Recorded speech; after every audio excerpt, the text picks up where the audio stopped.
ओम शांति।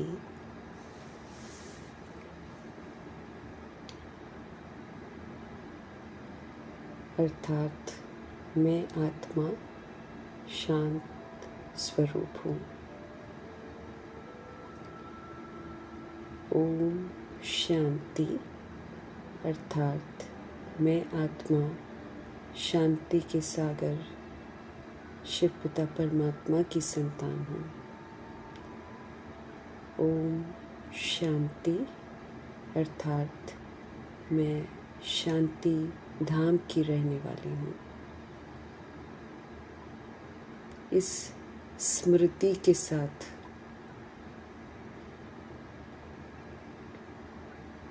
शांत रहकर शांति की स्थिति बनाते हुए पूरे विश्व को शांति का सहयोग देना है। हम आत्माओं को समझ मिल रही है कि हम असल में पवित्र आत्माएं हैं। तो जो असलियत है उसी को जीना है। ये शिव बाबा का हम आत्माओं के लिए फरमान है। पवित्रता का जीवन जीकर मुझे संपूर्ण पवित्र बनना है और इसका सहयोग पूरे विश्व को देना है।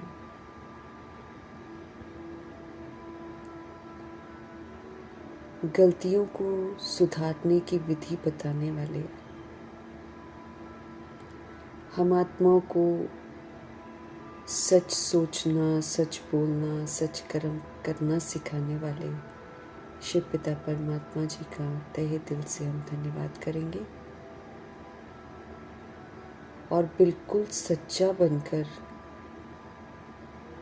सच्चाई का पिलर बनकर सबूत देने वाले व्यक्त ब्रह्मा, अव्यक्त ब्रह्मा, गुप्त बड़ी माँ, big brother, great great grandfather का रोल प्ले करने वाली आत्मा ब्रह्मा जी का तहे दिल से धन्यवाद करेंगे। धन्यवाद करते हुए दोनों ज़बरदस्त लाइट्स को हाजिर नाजिर करते हुए उनके महावाक्य हम शिव बाबा से ही समझेंगे। शिव बाबा की समझ पूरे यूनिवर्स में, पूरे वायुमंडल में, पूरे तत्वों में फैले, ये दिल से दुआ करेंगे। शिव बाबा की जो समझ है यूनिवर्स में मौजूद सभी रूहों तक भी पहुँचे, ये भी हम दिल से दुआ करेंगे। मीठे बाबा की जो समझ हमको मिलती है वो उन रूहों तक पहुँचे जो इस समय वृद्ध शरीरों में हैं, लेकिन देह के रिश्तों में अटकी पड़ी हैं। तमाम रूहों का बुद्धि का योग अब सत्य परमपिता परमात्मा की तरफ जाए। आत्माएं अपने परमपिता परमात्मा को अपना साथी बनाएं। सब खुश रहें, सब सुखी रहें। दिल से दुआ करेंगे। मीठे बाबा की मीठी समझ उन रूहों तक पहुँचे जिनके साथ हम नकारात्मकता से कनेक्टेड हैं, शिकवे शिकायतों से कनेक्टेड हैं। ऐसी रूहों तक हमारे मीठे बाबा की मीठी समझ पहुँचे तो वो आत्माएं शांत हों और उनका बुद्धि का योग हम आत्माओं से हटकर सत्य परमपिता परमात्मा जी के साथ लग जाए। मीठे प्यारे बाबा की मीठी मुरली की समझ उन रूहों तक पहुँचे जो हमारे साथ लौकिक में कनेक्टेड हैं। वो जो लौकिकपन का रिश्ता है वो हम आत्माओं से हटे और परमपिता परमात्मा जी के साथ लगे। दिल से हम सब दुआ करेंगे। मीठे प्यारे शिव पिता परमात्मा जी के महावाक्यों की जो ताकत है, जो समझ है, वो उन रूहों तक पहुँचे जो इस समय आकारी शरीरों में है। रोज़ अचानक शरीर छोड़ रही हैं और फिर अचानक जो शरीर छूटते हैं उनके उसकी वजह से उनके जो संबंधी हैं दुखी हैं, अशांत हैं, परेशान हैं। सभी रूहों तक हमारे मीठे बाबा की मीठी मुरली की समझ पहुँचे हर आत्मा को परमात्म आकर्षण हो, हर आत्मा अपना संबंध परमात्मा से जोड़े। दिल से दुआ करेंगे। मीठे प्यारे शिव बाबा की समझ उन रूहों तक पहुँचे जो इस समय गर्भ में प्रवेश कर गई हैं। सभी आत्माएं परमपिता परमात्मा से जुड़ी रही। दिल से दुआ करेंगे। उन रूहों के लिए समर्पित करेंगे जो हॉस्पिटलों में पीड़ित हैं, घरों में पीड़ित अवस्था में हैं, जो प्राकृतिक आपदाओं की रोज शिकार हो रही हैं, जो दैहिक हिंसाओं की शिकार हैं, जो माया के प्रकोप के कारण अलबेली हैं, जो तंत्र मंत्र के कारण अलबेली हो गई हैं। सभी रूहों तक बाबा की समझ पहुँचे। वो रूहें जो वाम मार्ग में चली गई हैं, वो रूहें जो वाम मार्ग में जाने की तैयारियां कर रही हैं, तमाम रूहों तक मीठे बाबा की पवित्रता की लहर और पवित्र मुरली की समझ पहुँचे। कुमार कुमारियों के शरीर में जो आत्माएं हैं, जो छोटे शरीरों में विराजमान आत्माएं हैं, सभी तक बाबा की समझ पहुँचे। सब बाबा की छत्र छाया में रहें। दिल से दुआ करेंगे। जो अपनी संस्था बनाकर बैठे हैं, खुद भी गुमराह हैं, दूसरों को भी गुमराह कर रहे हैं, ऐसी रूहों तक बाबा की समझ पहुँचे। जो भिन्न भिन्न सत्ताओं में बटी हुई हैं, भिन्न भिन्न वर्गों में बटी हुई हैं, भिन्न भिन्न मठ पंथों में बटी हुई हैं, ऐसी आत्माओं तक बाबा की समझ पहुँचे। भिन्न भिन्न वर्गों में जाति के नाम पर, देश के नाम पर, राज्य के नाम पर नफरतों में बटी हुई आत्माओं तक प्यार के सागर परमपिता परमात्मा की समझ पहुँची। दिल से हम सब दुआ करेंगे। उन रूहों तक बाबा की समझ पहुँची जो इस समय वैश्याएँ बन गई हैं, गणिकाएँ बन गई हैं, जो किन्नर हैं, जो वैश्याओं से और गणिकाओं से गंदे धंधे करवाते हैं, सभी रूहों तक मीठे बाबा की मीठी मुरली की समझ पहुँचे। मीठे बाबा की मीठी मुरली की समझ उन रूहों तक पहुँचे जो इस समय भूत प्रेत आत्मा बनकर भटक रही हैं। उन रूहों तक पहुँचे जो तंत्र मंत्र रिद्धि सिद्धियाँ कर रही हैं। सभी रूहों तक मीठे प्यारे बाबा की समझ पहुँचे। हर आत्मा अपने स्वधर्म में वापस आए। दिल से हम सब दुआ करेंगे। तरह तरह की जेलों में जो आत्माएं बंद हैं, जो अंग तस्करियाँ कर रही हैं, ह्यूमन फ्लैश एनिमल फ्लैश खा रही हैं, जानवरों से भी बदतर जीवन जी रही हैं, जो आत्माएं काल कोठरियों में रह रही हैं, जो आत्माएं काले पानी की सज़ा खा रही हैं, तमाम रूहों तक बाबा की समझ पहुँचे। जो उनको कंट्रोल कर रहे हैं, जो उनको रूल कर रहे हैं, जो उन पर अत्याचार भ्रष्टाचार कर रहे हैं, ऐसी रूहों तक प्रभु जी की समझ पहुँचे। हर आत्मा पवित्र बने, हर आत्मा परमात्मा के छत्र छाया में आए। दिल से दुआ करेंगे।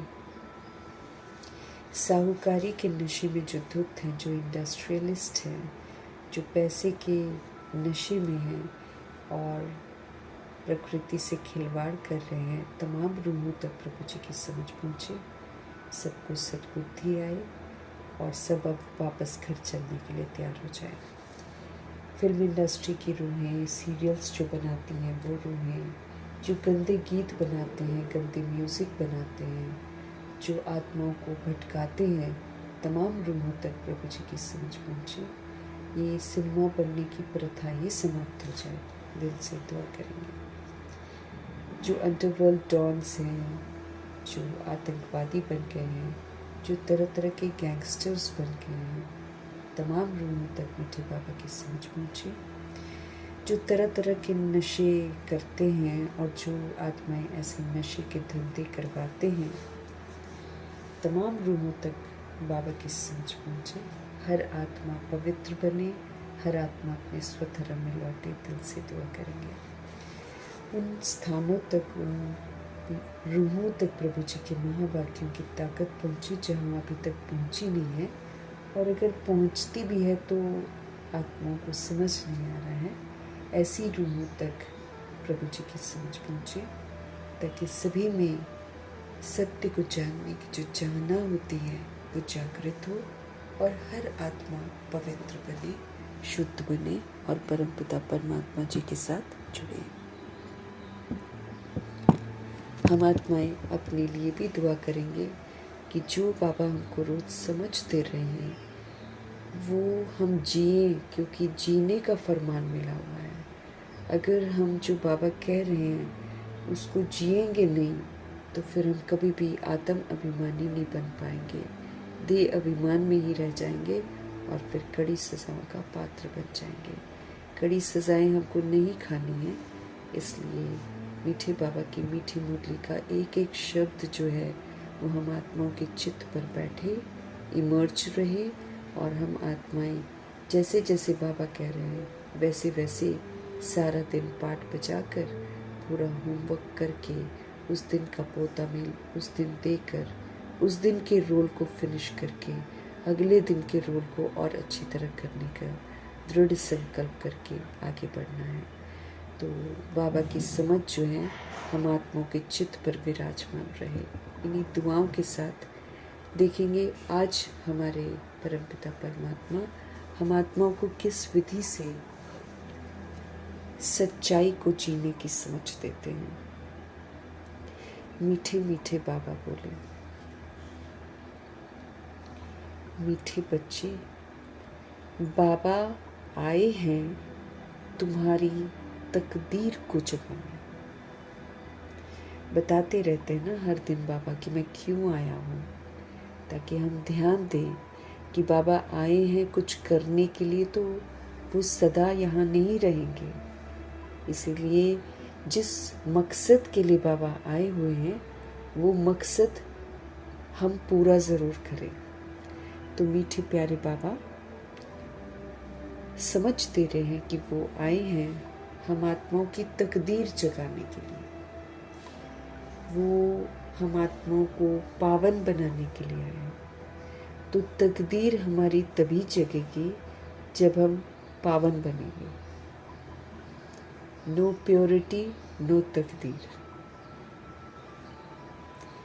प्योरिटी अपने अंदर आएगी तब हम तकदीरवान बनेंगे, तब हम बाबा के साथ घर वापस जाएंगे, तब हम नई दुनिया में नारायण जी के घराने में आएंगे।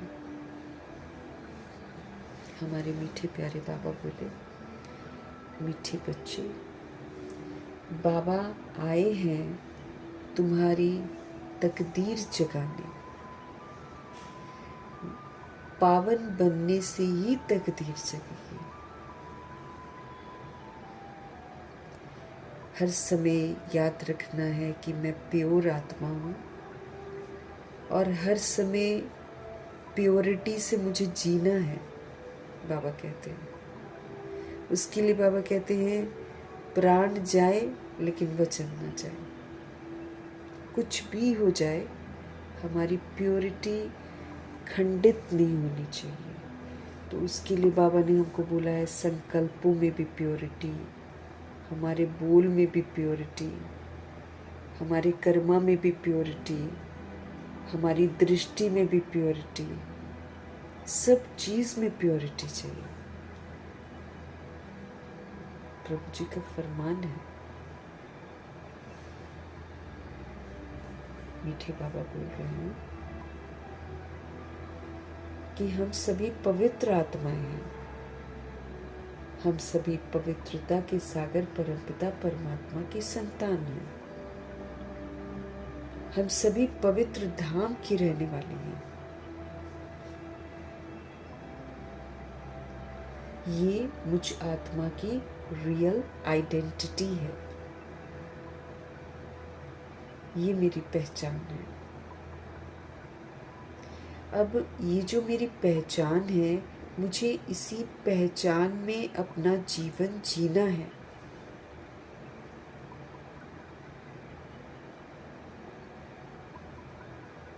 अब पावन में बहुत लंबी लिस्ट है, क्योंकि दृष्टि, वृत्ति, कृति, सोच, बोल, कर्म सब बदलने हैं, सब हमारे प्योर होने चाहिए। हम खुद भी प्योर सोल समझें अपने आप को और सभी रूहों को भी प्योर सोल के रूप में देखें।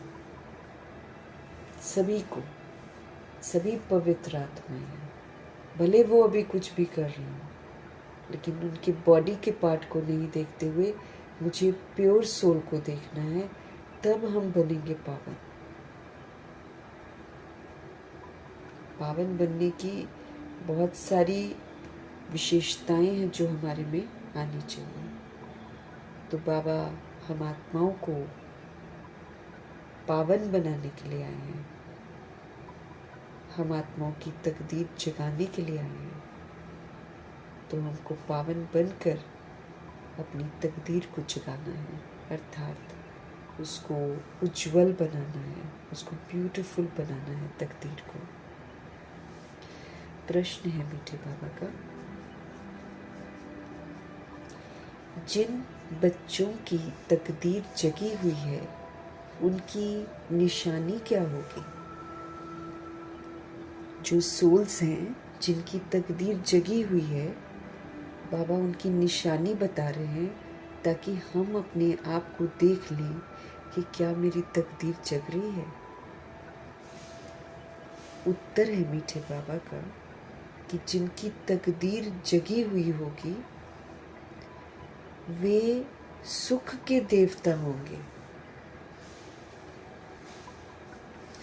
वे सबको सुख ही सुख देंगे,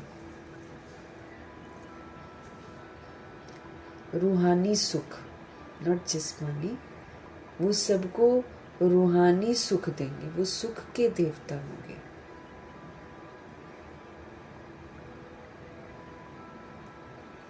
बेहद के बाप से वो क्या करेंगे? बेहद के बाप से सुख का वर्षा लेकर सबको सुख देंगे। जैसे बाबा हमको सच बताते हैं और सच बताकर हम आत्माओं के दुखों का कारण बताते हैं, फिर उसका निवारण बताते हैं, सब कुछ करते हैं ना। हमको ड्रामा का सत्य बताते हैं, तब जाकर हमारे मन के जो दुख है वो ख़त्म होते। फिर कर्मा की फिलॉसफी बताते हैं, फिर हमको ये बताते हैं कि अब जब हम परफेक्ट बन रहे हैं तो हमारे पेपर भी होंगे, इसलिए पेपरों को देखकर हमको ध्यान रखना है कि हम अपना तख्त न छोड़ दें। पेपरों को देखकर हमको ये ध्यान रखना है कहीं हम अपना ताज न उतार दें। पेपरों को देखकर हमको ये देखना है कि कहीं हम अपनी स्मृतियों के तिलक को न मिटा दें। बहुत ध्यान रखना है हर एक बात का। तो कोई कुछ भी दे हमको, नेगेटिव दे, हमको दुख दे, हम प्रभु के बच्चे, हम सुख के सागर के बच्चे, सुख के देवता होने चाहिए। निशानियाँ बता रहे हैं भगवान जी कि जो भगवान के पास आ गए और जिनकी तकदीर जग गई है ना, तो उनकी निशानियाँ क्या होंगी? प्रभु जी स्पष्ट कर रहे हैं, वो सुख के देवता होंगे, वो सबको सुख देंगे। कोई उसको दुख देगा, कोई इसको नेगेटिव देगा, कोई बात नहीं, वो सुख ही देंगे। वो जो बेहद के बाप से सुख ले रहे हैं ना, बाबा जो सुख दे रहे हैं, रूहानी सुख, वो सुख का वर्षा लेकर सबको सुख देंगे, सबको सच्चाई से परिचित कराएंगे।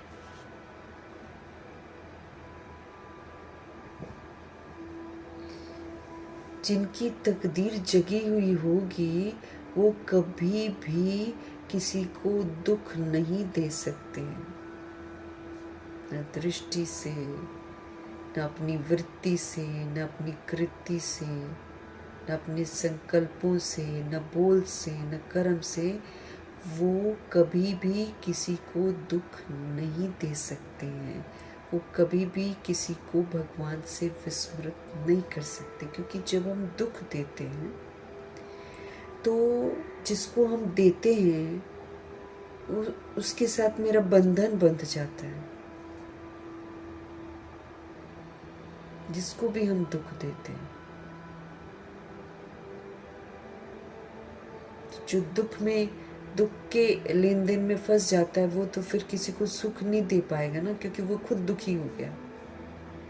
हम दूसरों को दुख देकर खुद दुखी होते हैं। हम किसी पर गुस्सा करते हैं तो वो गुस्से का असर किस पर आता है? सबसे पहले मेरे पर ही आता है, मेरी सेहत खराब होती है।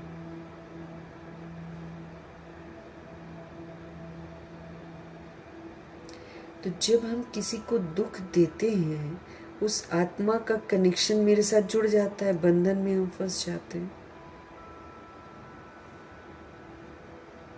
तो ये जो हमारा बंधन में बंध जाते हैं ना हम लोग, जब दुख देकर, तो फिर हम किसी को क्या करेंगे? हम सुख दे पाएंगे क्या?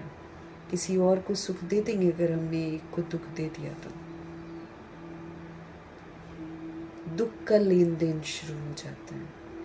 उसको फिर हम भगवान से विस्मृत कर देते हैं। जब हम किसी को दुख देते हैं तो हम उस रूह को भगवान से दूर कर देते हैं, क्योंकि उसके चिंतन में फिर मैं चली जाती हूँ। इसने मेरे साथ ऐसा किया, इसने मुझको ऐसा बोल दिया, इसने मुझे ये किया, वो किया। वो जो आत्मा है जिसको मैंने दुख दिया ना, उसके चिंतन में मैं आ जाऊंगी। भगवान से उसका बुद्धि का ही बैठ जाएगी। लेकिन जब हम भगवान से मिल रहा सुख जो है, जब भगवान से मिला हुआ सुख हम दूसरी सोल को देंगे, तो उसका बुद्धि का योग भगवान के साथ लग जाएगा, मेरे साथ नहीं लगेगा। जब हम रूहानी सुख देते हैं किसी सोल को, तो वो जो रूहानी सुख है वो मुझे प्रभु से मिला हुआ सुख है। उसको जब मैं दूसरी सोल को देती हूँ, तो वो सोल का बुद्धि का योग परमात्मा से लग जाता है। तो जब जब हम सोल्स को परमात्मा से जोड़ते हैं, तो हम सुख देते, सच्चा सुख देते हैं उसको। और जब हम अपने दुर्व्यवहार से, अपनी कड़वाहट से दूसरे को दुख देते हैं, तो उस आत्मा का बुद्धि का योग अपने साथ जुड़वा लेते हैं और भगवान से उसको विस्मृत कर देते हैं।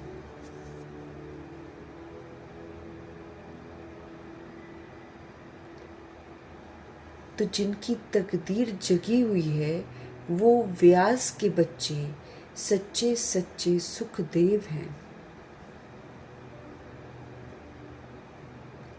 वो 5 विकारों का संन्यास करके सच्चे सच्चे राजयोगी और राज ऋषि कहलाते हैं।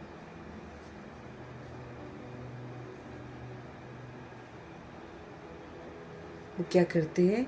वो 5 विकारों का संन्यास करके सच्चे सच्चे राजयोगी, सच्चे सच्चे राज ऋषि कहलाते हैं। 5 विकारों को यूज नहीं करते हैं। तो जो 5 विकारों को यूज नहीं करता है, उसके वंश और अंश को यूज नहीं करता है, उसको बोलते हैं राजयोगी, उसको बोलते हैं राज ऋषि।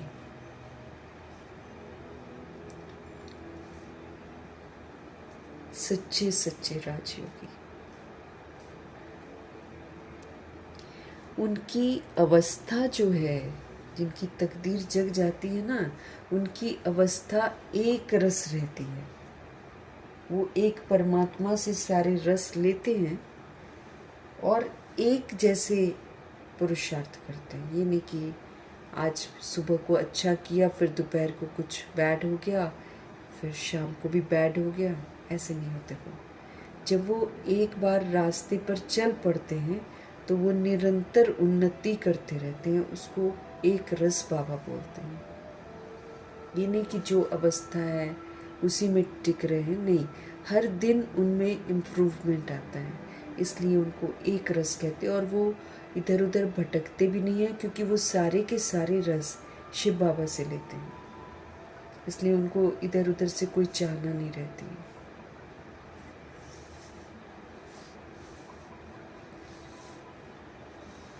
उनकी अवस्था एक रस रहती है। उन्हें किसी भी बात में रोना नहीं आ सकता है, वो कभी भी रोते नहीं हैं। और उनके लिए ही कहते हैं कि ये तो मोह जीत है, इन्होंने मोह को जीत लिया।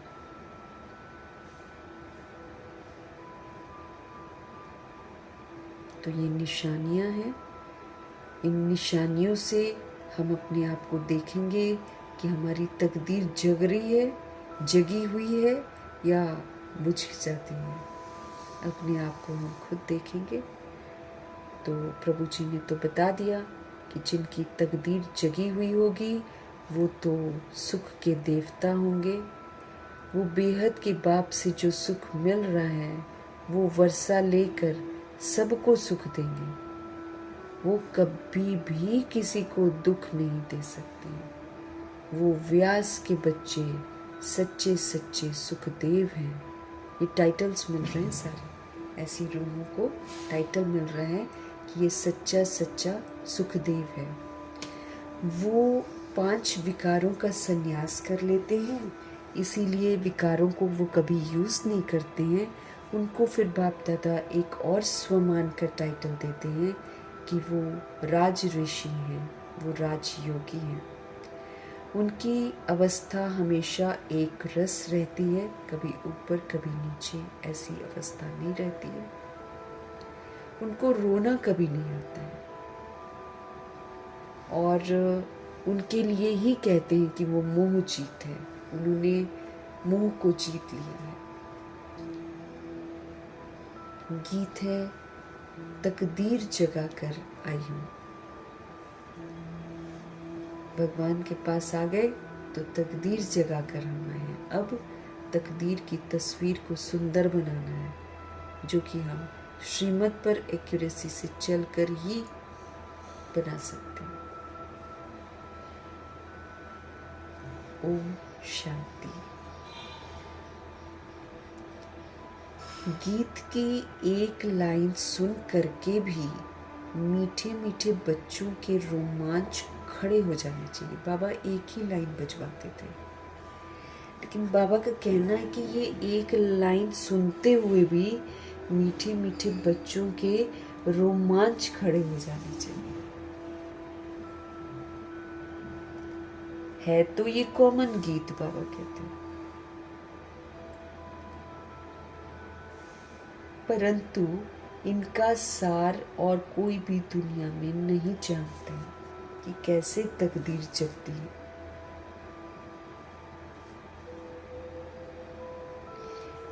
हमारे शिव बाबा ही आकर हर गीत, हर शास्त्र का अर्थ समझाते हैं। हमारे बाबा ही आकर हर गीत, शास्त्र का अर्थ समझाते हैं।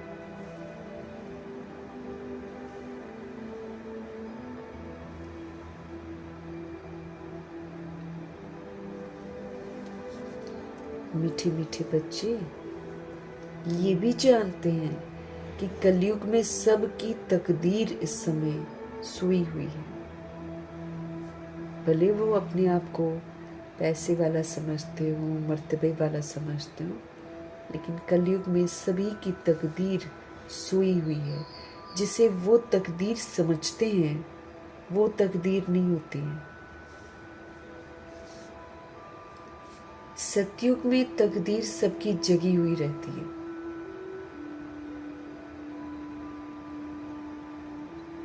ब्राइट है ना, सब ब्राइटनेस में सारी तकदीर, इतनी सुंदर तकदीर की तस्वीर बनाकर अपने साथ लेकर जाते हैं। तो सभी रूहें जो हैं वहाँ पर जगी हुई रहती हैं। सोई हुई तकदीर को जगाने वाला और मत देने वाला अथवा तकदीर हमारी बनाने वाला एक ही बाप है। हम आत्माओं की तकदीर भी सोई हुई थी।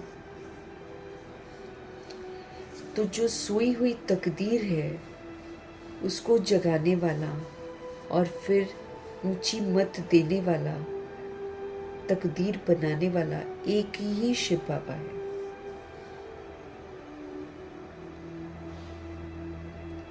वे ही बैठकर बच्चों की तकदीर को जगाते हैं।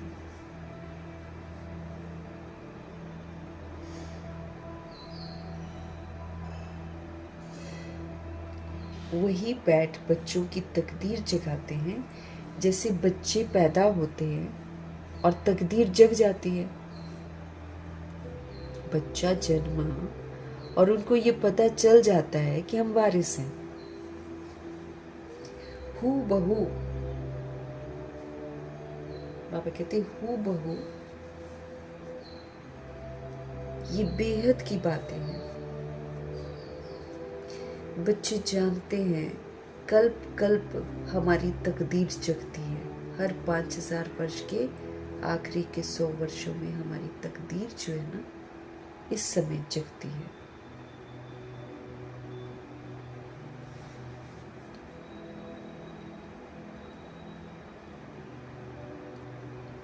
तो कल्प कल्प हमारी तकदीर जगती है और फिर सो भी जाती है, क्योंकि जब हम द्वापर युग में प्रवेश करते हैं तो फिर सोनी शुरू होती है, सोते सोते पूरी सो जाती है कलयुग में।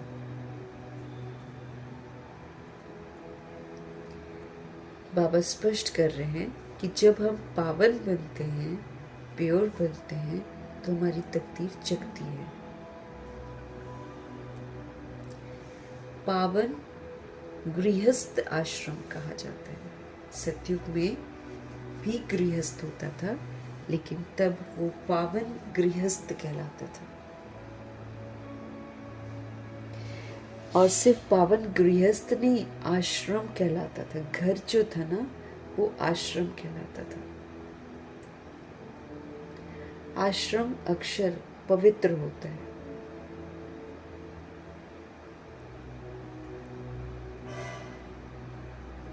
अक्षर की बात कर रहे हैं बाबा।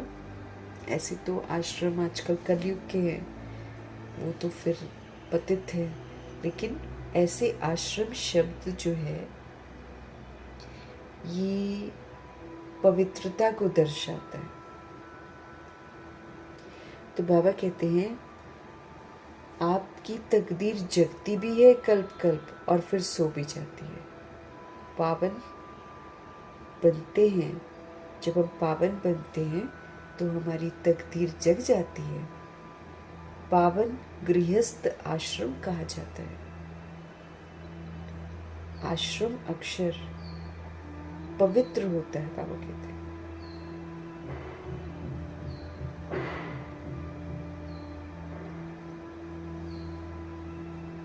पवित्र गृहस्थ आश्रम, उनके अगेंस्ट फिर है अपवित्र पतित धर्म। आश्रम नहीं कहेंगे, अब घरों को आश्रम नहीं कहते हैं, घर तो पतित बन गए हैं। आश्रम अक्षर बाबा बोलते पवित्र होता है। पवित्र गृहस्थ आश्रम, फिर अब उसके विरुद्ध कैसा गृहस्थ हो गया है? अपवित्र पतित धर्म। अब ये आश्रम नहीं कहेंगे, अपवित्र पतित धर्म होते हैं।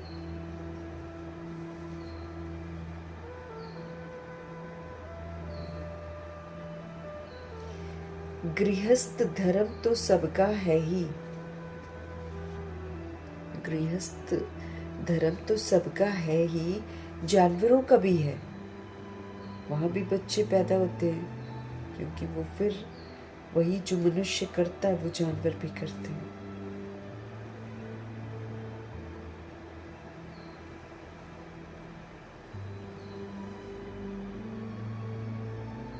तो जानवरों को भी कहेंगे गृहस्थ धर्म में। अब बच्चे जानते हैं हम स्वर्ग में पवित्र गृहस्थ आश्रम में थे। अब हमको याद दिलाया जा रहा है कि आप पवित्र गृहस्थ आश्रम में थे, देवी देवता थे। उन्हों की महिमा भी गाई जाती है कि वो 16 कला संपूर्ण, सर्वगुण संपन्न, संपूर्ण निर्विकारी, अहिंसा परमो धर्मी।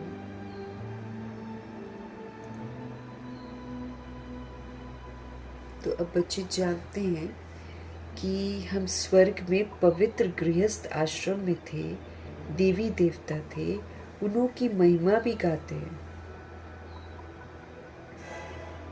और फिर तुम खुद भी गाते थे, हम भी गाते थे। पवित्र गृहस्थ धर्म में देवी देवता रहते थे।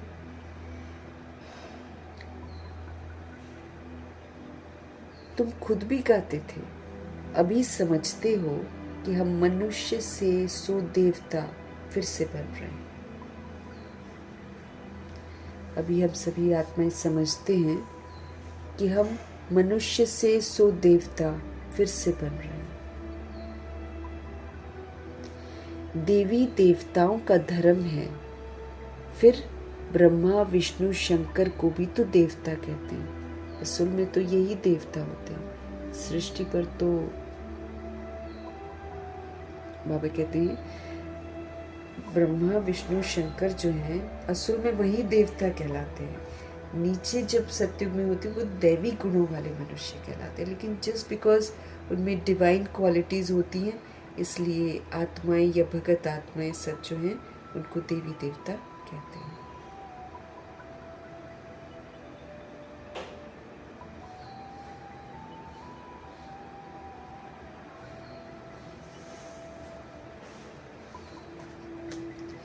ब्रह्मा देवताय नमः, विष्णु देवताय नमः, और शिव के लिए कहते हैं शिव परमात्माय नमः। तो फर्क हुआ ना। शिव और शंकर को एक तो कह ही नहीं सकते हैं। पत्थर बुद्धि थे, अब बाबा हमको पारस बुद्धि बना रहे हैं, तो हमको बातें समझ में आ रही हैं।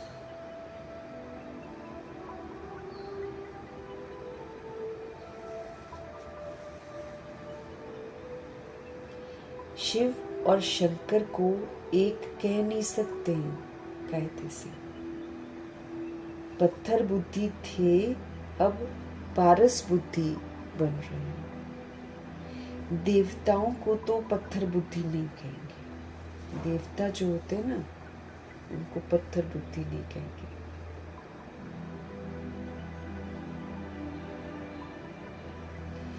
फिर ड्रामा प्लान अनुसार रावण राज्य होने से उन्हों को भी सीढ़ी उतरनी है। देवताएं पारस बुद्धि, अभी देवकुल की आत्माएं अभी बनती हैं ना, पारस बुद्धि बनती हैं, लेकिन फिर ड्रामा में पुनर्जन्म में आती हैं तो ताकत आत्मा की घटती है, क्योंकि आत्मा जब शरीर का आधार लेती है वहीं से उसकी ताकत घटनी शुरू हो जाती है। मतलब बाबा हमको ये बोलते हैं कि जब हम किसी भी चीज का आधार लेते हैं तो हम कमजोर आत्मा होते हैं। तो पहले हम बॉडी लेते हैं, वो तो चलो 2500 वर्ष की राजधानी में तो हमको गिफ्ट मिला हुआ है, लेकिन गिफ्ट भी जो हमको मिलता है वो ऐसा नहीं है कि वो बिल्कुल बरकरार रहता वैसे का वैसे।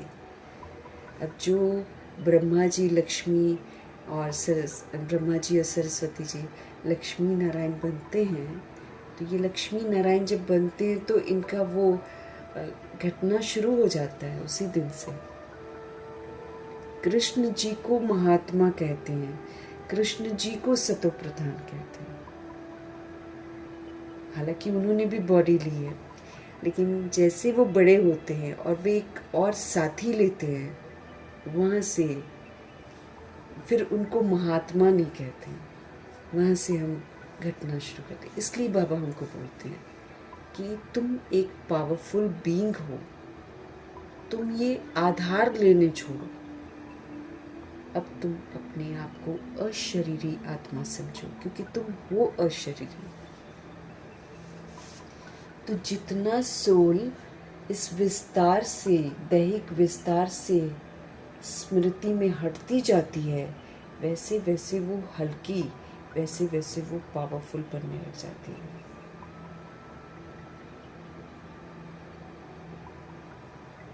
हमको आधार जो हम बनाते हैं ना, वो आधार हमको कमज़ोर बनाते हैं। इसलिए हम ड्रामा को देख सकते हैं। ड्रामा को हम देखेंगे सतयुग से, है ना, सतयुग, त्रेता युग, द्वापर युग, कलयुग। हम देखेंगे कैसे हम नीचे उतरते हैं, कैसे हमारी ताकत जो है कम होती है, और ज़्यादा ताकत हमारी कम हो जाती है कलयुग में, क्योंकि हम बिल्कुल ही नीचे उतरना शुरू कर देते हैं। इतना सारा बॉडी तो हम लेते ही हैं पुनर्जन्म में आते आते, इस कारण हमको ताकत तो वैसे ही सोल की कम हो जाती है। 63 बॉडीज़ हम देह के भान और अभिमान में लेते हैं। इस समय आत्मा बिल्कुल शक्तिहीन होनी शुरू हो जाती है। और देखो आखिरी जन्म में किस तरह आत्माएं शक्तिहीन हो गई हैं, कि कोई उनको बोलता है कि आप अच्छे हो, तब उसको लगता है कि मैं अच्छी हूँ। कोई अगर तनिक भी कुछ बोलता है तो उसको वो दिल शिकस्त हो जाती है। वो दूसरों पर बहुत डिपेंडेंट है। बच्चे किए तो बच्चों पर डिपेंडेंट, और रिश्ते बनाए उन पर डिपेंडेंट। तो जितना सोल विस्तार करती है, जितना सोल निर्भर करती है, उतना ही सोल कमज़ोर होती जाती है। अब बाबा हमको हमारी सच्ची स्मृतियाँ दिलाते हैं, और उन स्मृतियों में जब हम टिकना शुरू करेंगे, हम पावरफुल बनते जाएंगे। इसीलिए बाबा हमको बार बार बोल रहे हैं, तुम ये अभ्यास करो कि मैं आत्मा हूँ, मैं परमात्मा का बच्चा हूँ, मैं परम धाम निवासी आत्मा हूँ। बार बार बाबा हमको बोल रहे हैं, इसका तुम अभ्यास करो। और इसका अभ्यास करते करते हम इसमें स्थित होते जाएंगे, और फिर से बाकी सब तरह देह सहित देह के सभी संबंधों को भूलने को क्यों बोलते हैं? क्योंकि यहाँ हम कमज़ोर हैं बहुत। देह को लेकर भी कमज़ोरी है, तो देह के संबंधों को लेकर भी कमज़ोरी है। तो अगर हम बुद्धि का योग यहाँ से हटाएंगे नहीं, पावरफुल बनेंगे नहीं। और समय चल रहा है पावरफुल बनने का, समय चल रहा है भगवान के साथ बुद्धि का योग लगाकर फुल चार्ज होने का। हम चार्ज नहीं हो पाएंगे अगर हम देह और देह के संबंधियों में फंसे रहेंगे। तो रहना उन्हीं के साथ है, लेकिन बुद्धि से जो रिश्तेदारी है उसको ख़त्म करना है। अब एज ए सोल रहना है आपस में। मम्मा बाबा इसी तरह तो पावरफुल हुए हैं। परिवार के परिवार ईश्वरीय परिवार में रहते थे, लेकिन किसी की भी एक दूसरे के प्रति दैहिक दृष्टि नहीं थी। इतना उन्होंने शुरू से अभ्यास किया, तो वो पावरफुल हो गए ना। इसलिए फिर दुनिया की कोई भी ताकत, जब ब्रह्मा जी तो नाम ही मिलता है ना उनको, जब वो पूरा मर्जीवा बनकर आते हैं, नाम रूप देह के संबंध सब मिटा कर आते हैं, तब बाबा उनका नाम ब्रह्मा रखते हैं। और फिर ब्रह्मा जी देखो कितने पावरफुल हैं। कोई गाली, कोई बदनामी, कोई कुछ भी, कोई उनको हिला ही नहीं पाया। पावरफुल बीइंग्स हैं हम। किसी के कहने से हम मुरझा जाते हैं। बाबा कहते तुम मेरे बच्चे हो। जैसे कल बाबा ने कितना सुंदर बोला कि कोई तुम्हें अच्छी बात कहे, कोई तुम्हें बुरी बात कहे, तुम्हारे मन में घृणा भाव नहीं आनी चाहिए उसके लिए जिसने तुमको बुरा बोला है। अगर घृणा वाले को देखकर मेरे अंदर उसके प्रति घृणा आ गई, तो बाबा कहते तुम परमत पर चल रहे हो। हम बाहर जाएंगे तो हम विस्मृत आत्माओं से मिल रहे हैं, और विस्मृत आत्माएं जो हैं वो तो विस्मृति का ही पार्ट बजाएंगी ना। तो वो विस्मृति का पार्ट बजाएं, और अगर वो मुझे विस्मृत कर दे तो मैं तो उसकी मत पर चल रही हूँ। मुझे किस पे चलना है? श्रीमत पर चलना है। श्रीमत क्या कहती है? कोई तुमको बुरा दे, कोई तुम्हारा बुरा करे, तुम उपकार करो, तुम उसका भला चाहो, तुम उसको शुभ भावना शुभकामना दो, तुम उसके लिए श्रेष्ठ संकल्प करो, दृढ़ता से करो, परिवर्तन शक्ति के साथ करो, तुम करो। तो अगर मैं बाबा की बात सुनती हूँ, सहन कर लेती हूँ खुशी खुशी, और उसको शांति और शक्ति का सहयोग देती हूँ, then I am a powerful being. देन भगवान की श्रीमत मेरे को पावरफुल बना रही है। बाबा ने सीजन की मुरली में क्या बोला? तुम्हें झुकना पड़े, तुम्हें मरना पड़े, तुम्हें कुछ भी करना पड़े, सहन करना पड़े, तुम कड़वे नहीं बनोगे। तुम नेगेटिव को पॉजिटिव करो, तुम सबको शुभ संकल्प दो, तुम्हारे संकल्प श्रेष्ठ होने चाहिए। सारा कुछ किसको करने को बोल रहे हैं? मुझे करने को बोल रहे हैं। तो अगर मैं बाबा की बात सुनती हूँ तो श्रीमत है, लेकिन अगर किसी की हरकत ने मुझे गुस्सा दिला दिया और मैंने गुस्सा कर लिया तो मैं तो परमत पर चल पड़ी, श्रीमत को छोड़कर।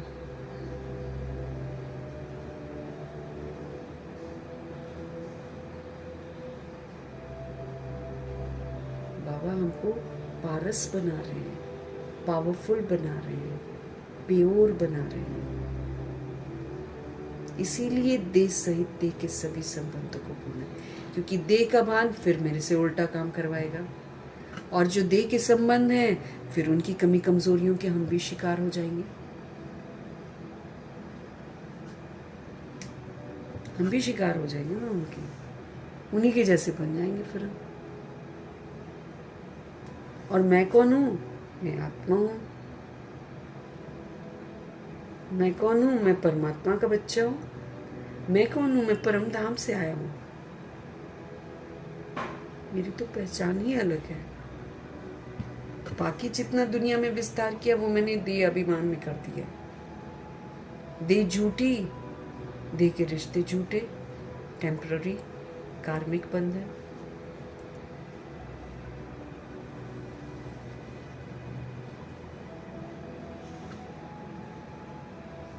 तो पारस बुद्धि से हम पत्थर बुद्धि बन जाते हैं। आज पत्थर बुद्धि है ना, बॉडियां दिखा रहे हैं, सेल्फियां खींच रहे हैं, and then they wait for likes and appreciation। नहीं मिलता है तो दिल शिकस्त हो जाती है आत्माएं, इतनी कमजोर हो गई हैं, दूसरों पर निर्भर हो गई हैं। तो जब तक हम अपना बुद्धि का योग कलयुग से नहीं हटाएंगे तब तक हम सतयुगी बन ही नहीं सकते, तब तक हम भगवान के समीप पहुंच नहीं सकते, तब तक हम फरिश्ता बन ही नहीं सकते, भले हम मुरली पढ़ रहे हैं।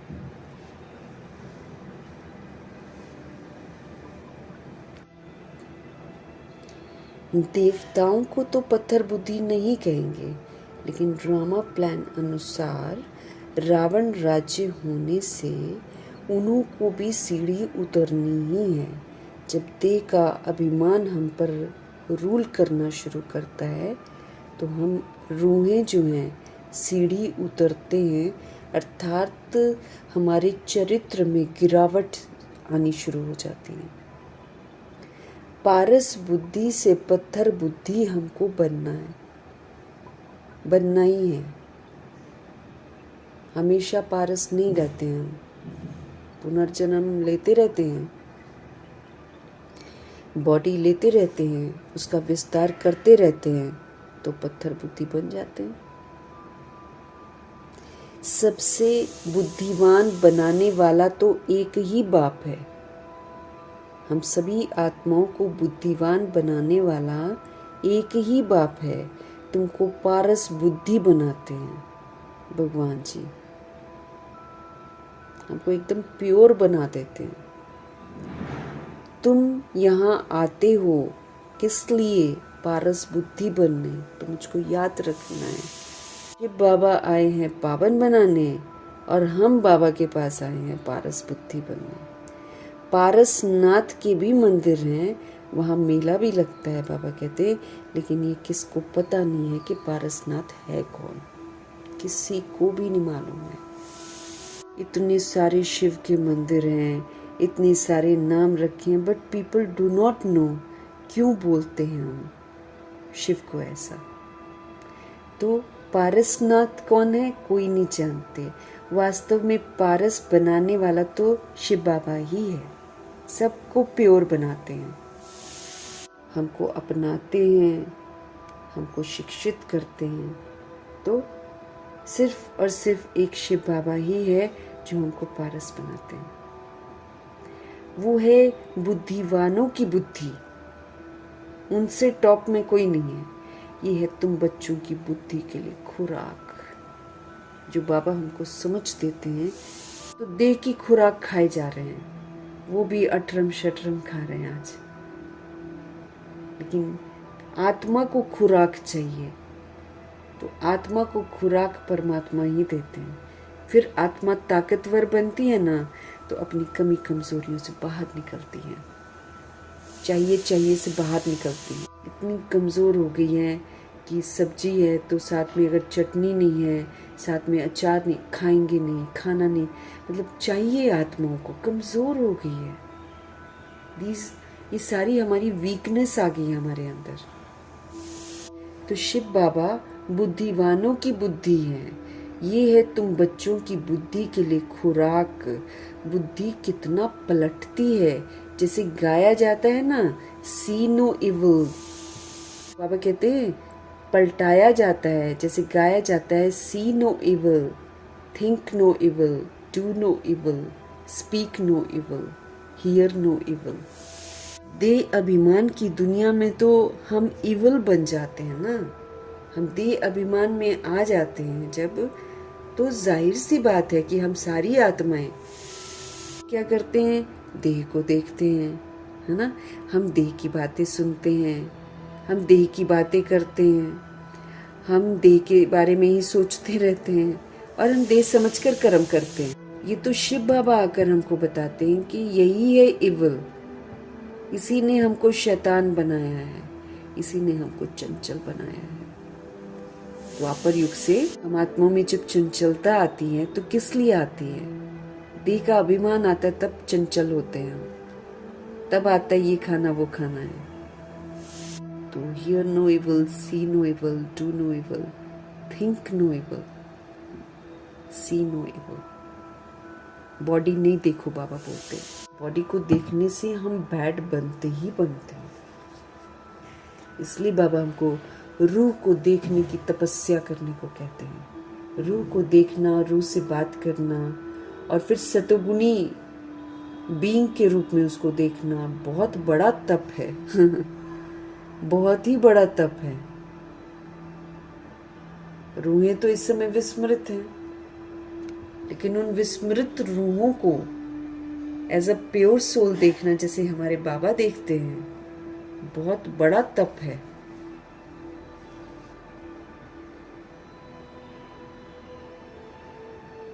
तो बुद्धिवानों की बुद्धि शिव बाबा हम आत्माओं की बुद्धि के लिए हमको खुराक जब देते हैं, तब जाकर हमारी बुद्धि कितनी पलटती है। जैसे गाया जाता है, see no evil, hear no evil, think no evil, do no evil, speak no evil. फिर इविल का स्पष्टीकरण देह है, देह। अब बंदरों की तो बात नहीं हो सकती, अब उन्होंने तो दिखा दिए 3 बंदर, लेकिन देखो कैसे है आत्मा, हम आत्माएं ही बंदर मिसल बन जाते हैं। बॉडी समझकर बंदरपना आ जाता है, ये भी खाओ, वो भी खाओ, वो भी खाओ, बंदरपना है ये।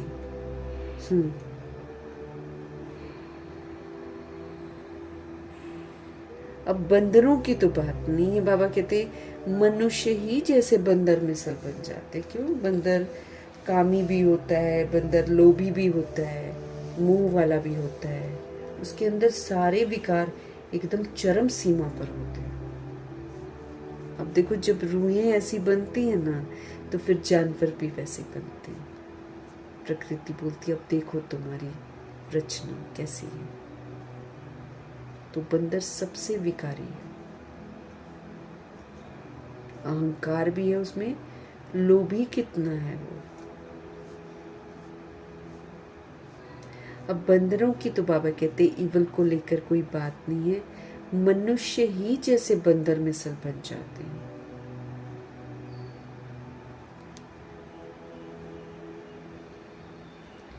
वन मनुष्य से भेंट की जाती है।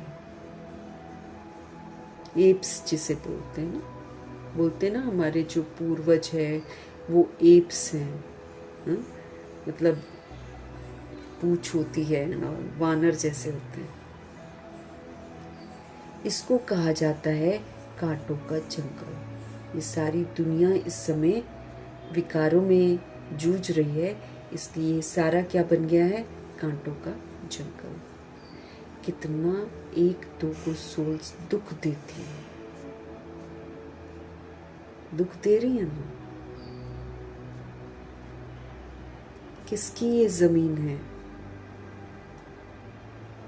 किसी की? उस पर अपनी हुकूमत चलाना, उस पर अपना फिर अत्याचार करना, और किसी की ये तो वैसे ही प्रकृति तोड़ने वाले हैं, लेकिन उससे पहले भी बुलडोजर चल रहे हैं। कितनों को घर से बेघर कर रहे हैं, दुख दे रहे हैं ना, बेरोजगार कर रहे हैं, कितने स्कूल बंद कर रहे हैं, क्या कर रहे हैं, दुख दे रहे हैं ना सब एक दूसरे को। अब जिनके घर टूटते हैं, जिनके वो सब इस समय एक दूसरे को दुख दे रहे हैं। सब काम, क्रोध, लोभ, मोह, अहंकार के शिकार हो गए ना।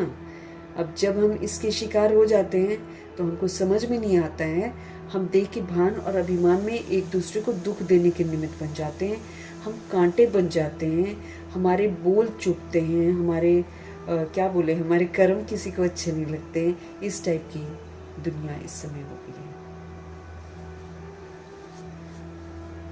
कांटों का जंगल बन गया है सब कुछ यहाँ पर।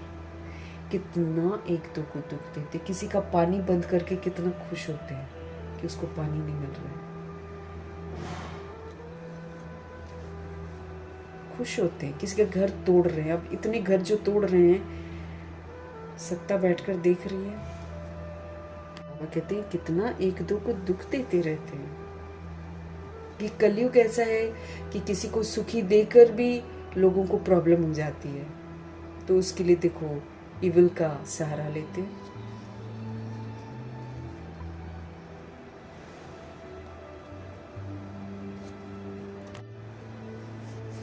बाबा कह रहे हैं अभी तुम बच्चों की बुद्धि को खुराक मिल रही है, ताकत मिल रही है, हमें हमारी असलियत बताई जा रही है, और हमारी असलियत ही हमारी ताकत है।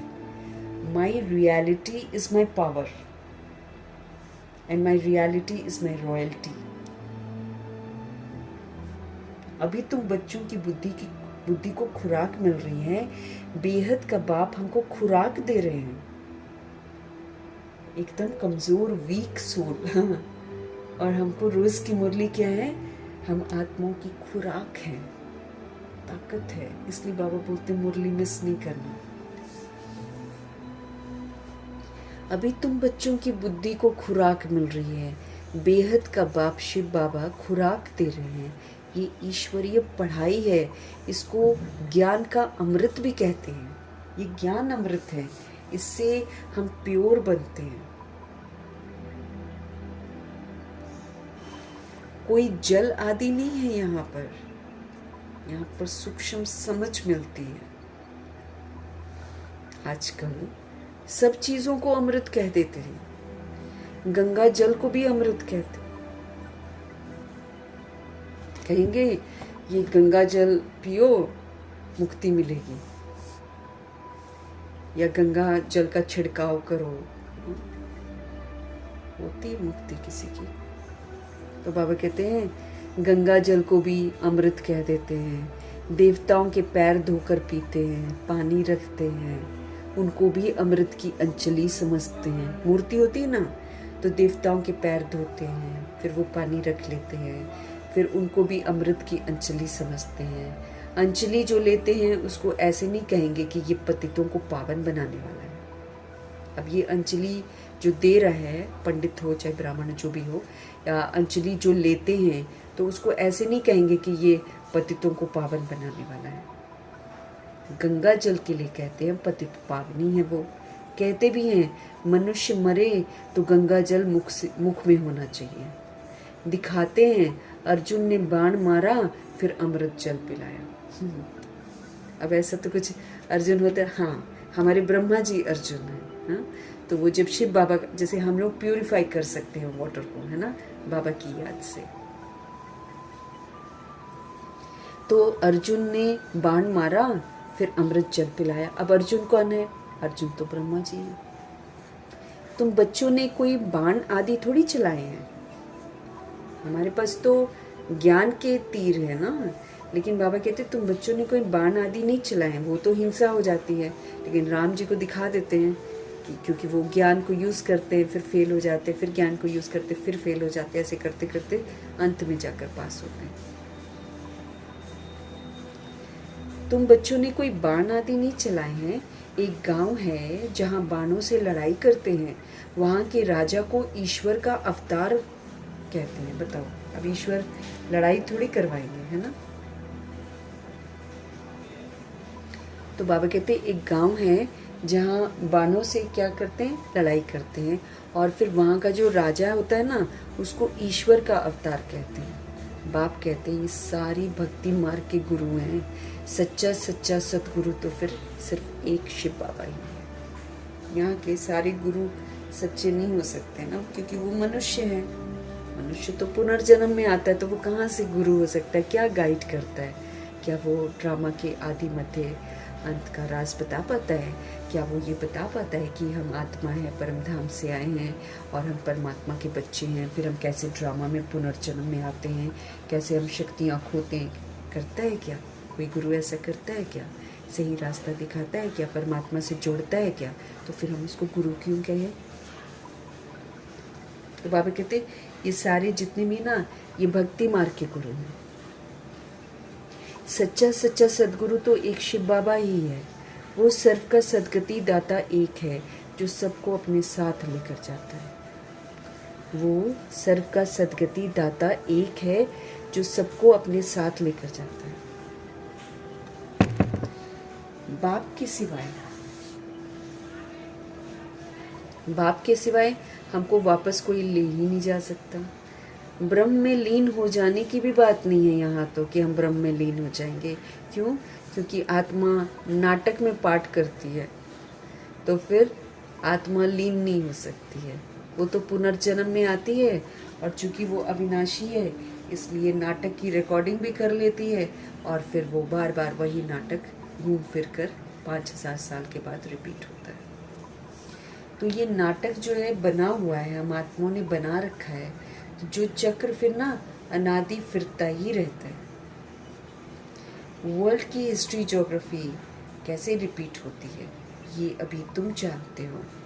मनुष्य अर्थात आत्माएं अपने बाप रचता को भी नहीं जानती हैं।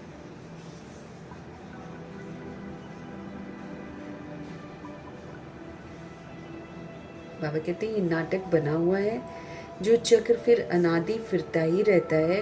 वर्ल्ड की हिस्ट्री ज्योग्राफी कैसे रिपीट होती है, ये अभी तुम जानते हो। मनुष्य अर्थात आत्माएं अपने बाप रचता को भी नहीं जानती हैं, कि भगवान कौन है और मेरा फादर कौन है, या हम आत्मा हैं, कोई नहीं जानता। जिसको याद भी करते हैं, वो गॉड फादर कहते हैं, लेकिन जानते नहीं हैं। गॉड फादर अक्षर बहुत अदब से कहते हैं, उनके लिए ही कहते हैं, भगवान के लिए कहते हैं। वो पतित पावन है, वो दुख हरता सुख करता है। एक तरफ कहते हैं वो दुख हरता सुख करता है, और फिर कोई दुख होता है या बच्चा आदि मर जाता है, तो फिर कह देते हैं ईश्वर ही हमको सुख दुख देता है।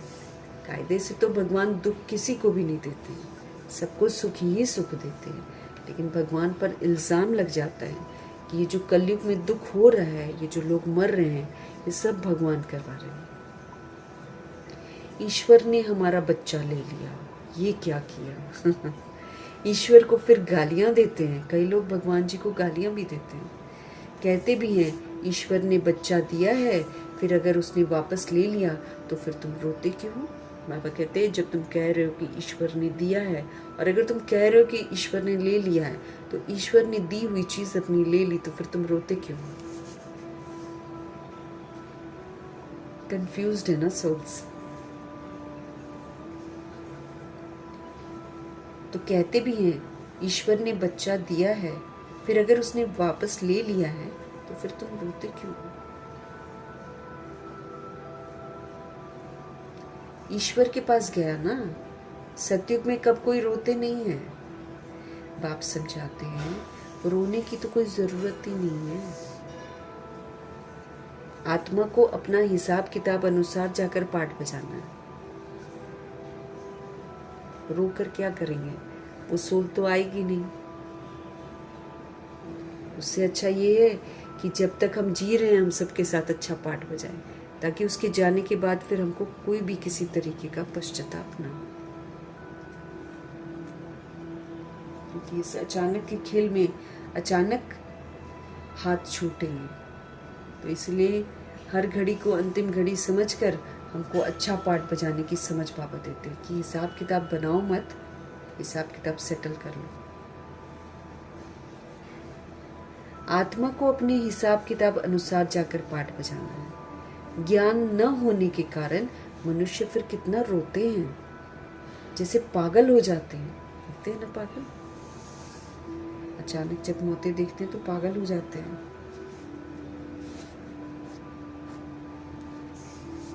यहाँ तो बाप हमको समझाते हैं कि अम्मा मरे तो भी हलवा खाना, अर्थात कोई किसी की डेथ अगर हो जाती है तो ये नहीं कि पढ़ाई छोड़ देना, ज्ञान रूपी हलवा ज़रूर खाना। ये नहीं कि दूसरा हलवा खाना है, लेकिन ज्ञान चिंतन उस समय उस रूह को उसकी बड़ी ज़रूरत होती है, क्योंकि वो मौजूद तो वहीं पर होती है ना। इसीलिए ज्ञान नहीं छोड़ना चाहिए। तो अम्मा मरे तो भी ज्ञान रूपी हलवा ज़रूर खाना है, बाप मरे तो भी हलवा खाना है।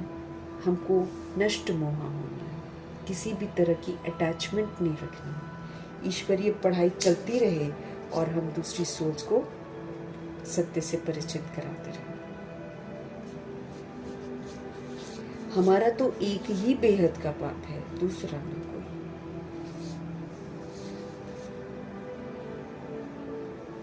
हमारा एक ही बेहद का बाप है, दूसरा न कोई। ऐसी अवस्था बच्चों की होनी चाहिए। मोह जीत राजा की कथा भी सुनी है ना, जिसने मोह को जीत लिया। मोह जीत राजा की कथा भी सुनी है ना। सतयुग में कभी दुख की बात नहीं होती है, सतयुग में कभी भी दुख की बात नहीं होती है, न कभी वहाँ पर अकाले मृत्यु होती है, क्योंकि आत्माएं 150 ईयर्स के बाद ही बॉडी छोड़ती हैं और पूरे होश में छोड़ती हैं कि ये छोड़ना है और वो वाली बॉडी मुझे लेनी है।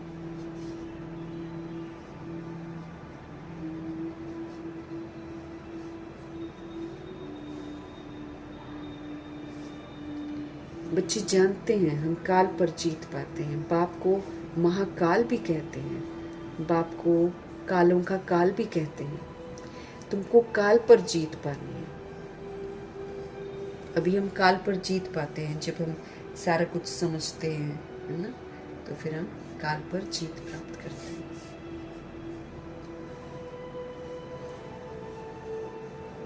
स्व इच्छा से शरीर छोड़ते हैं, फिर स्व इच्छा से लेते हैं।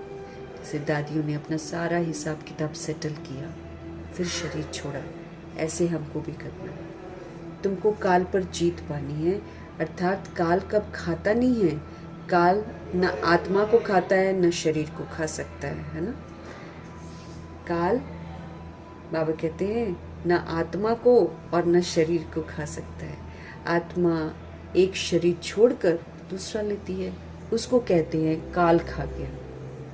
बाकी ऐसा नहीं है कि टाइम किसी को खा जाता है, लेकिन जब वो शरीर छोड़ देते हैं ना तो फिर बोलते हैं कि इसको कहते काल खा गया। बाकी काल कोई चीज़ नहीं है, मनुष्य महिमा गाते रहते हैं, बस समझते कुछ भी नहीं है। अच्युतम केशवम ऐसा बोलते रहते हैं। बाप समझाते हैं ये 5 विकार जो हैं तुम्हारी बुद्धि को कितना खराब कर देते हैं। बाबा हमको समझ देते हैं कि 5 विकार जो हैं ये तुम्हारी बुद्धि को कितना खराब कर देते हैं।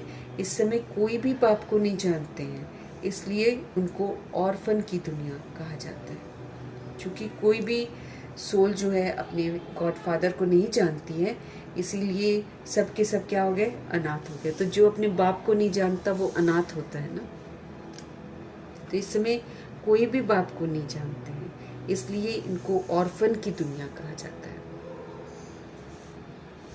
ना आपस में लड़ते झगड़ते रहते हैं। बाबा कहते हैं ये सारी दुनिया बाबा का घर है ना। बाप सारी दुनिया के बच्चों को पतित से पावन बनाने के लिए आते हैं। आधा कल्प बरोबर पावन दुनिया थी ना, आधा कल्प बरोबर कैसी दुनिया थी? प्योर दुनिया थी। गाते भी हैं राम राजा राम प्रजा। वहां फिर अधर्म की बात हो कैसे सकती है? कहते भी हैं वहां शेर बकरी इकट्ठे जल पीते हैं, ऐसा बोलते हैं। फिर वहां रावण आदि कहाँ से आया? बाबा पूछते हैं। कहते भी हैं कि वहाँ शेर और बकरी इकट्ठे जल पीते हैं, तो फिर बाबा पूछते हैं कि वहाँ फिर रावण कहाँ से आया? समझते नहीं हैं। बाहर वाले तो ऐसी बातें सुनकर हंसते रहते हैं, क्रिश्चियंस वगैरह लोग जो हैं हंसते रहते हैं कि ये लोग क्या क्या बनाते रहते हैं। बाप आकर हमको ज्ञान देते हैं। ये पतित दुनिया है ना, तो जब दुनिया पतित हो जाती है, जब दुनिया अज्ञानता में चली जाती है, तब शिव बाबा इस दुनिया में आते हैं और सभी आत्माओं को पावन बनने की विधि बताते हैं। अब प्रेरणा से तो पतितों को पावन बनाएंगे क्या? अब ऊपर से बाबा बोले है ना, प्रेरणा करें, इंस्पायर करें, तो हम क्या पावन बन जाएंगे? ऊपर से बाबा बोलेंगे तो नहीं बनेंगे ना। इसलिए बाबा को आना पड़ता है सृष्टि रूपी ड्रामा में, प्रवेश करना पड़ता है। फिर साधारण शरीर लेकर हमसे बात करनी पड़ती है, क्योंकि हम बिल्कुल साधारण से हो जाते हैं। उसमें भी देखो हम बाबा से सुनते हैं, लेकिन एक्यूरेसी से जैसे बाबा चाहते हैं कि हम समझें और उसको अमल में लाएं, उसमें सब नंबरवार हैं। तो ऊपर से कहाँ से समझेंगे? ऊपर से बाबा कुछ बोलेंगे तो समझेंगे क्या? नहीं कर पाएंगे। इंस्पिरेशन हम कैच नहीं कर सकते। बुलाते हैं पतित पावन आओ, तो ज़रूर भारत में ही आया था ना। तो अब भी कहते हैं मैं ज्ञान का सागर हूँ, मैं ज्ञान का सागर आया हूँ। बाबा बताते हैं कि मैं ज्ञान का सागर हूँ और मैं आया हूँ तुम सभी आत्माओं को समझते रहो, तो अब समझ के अनुसार चलो।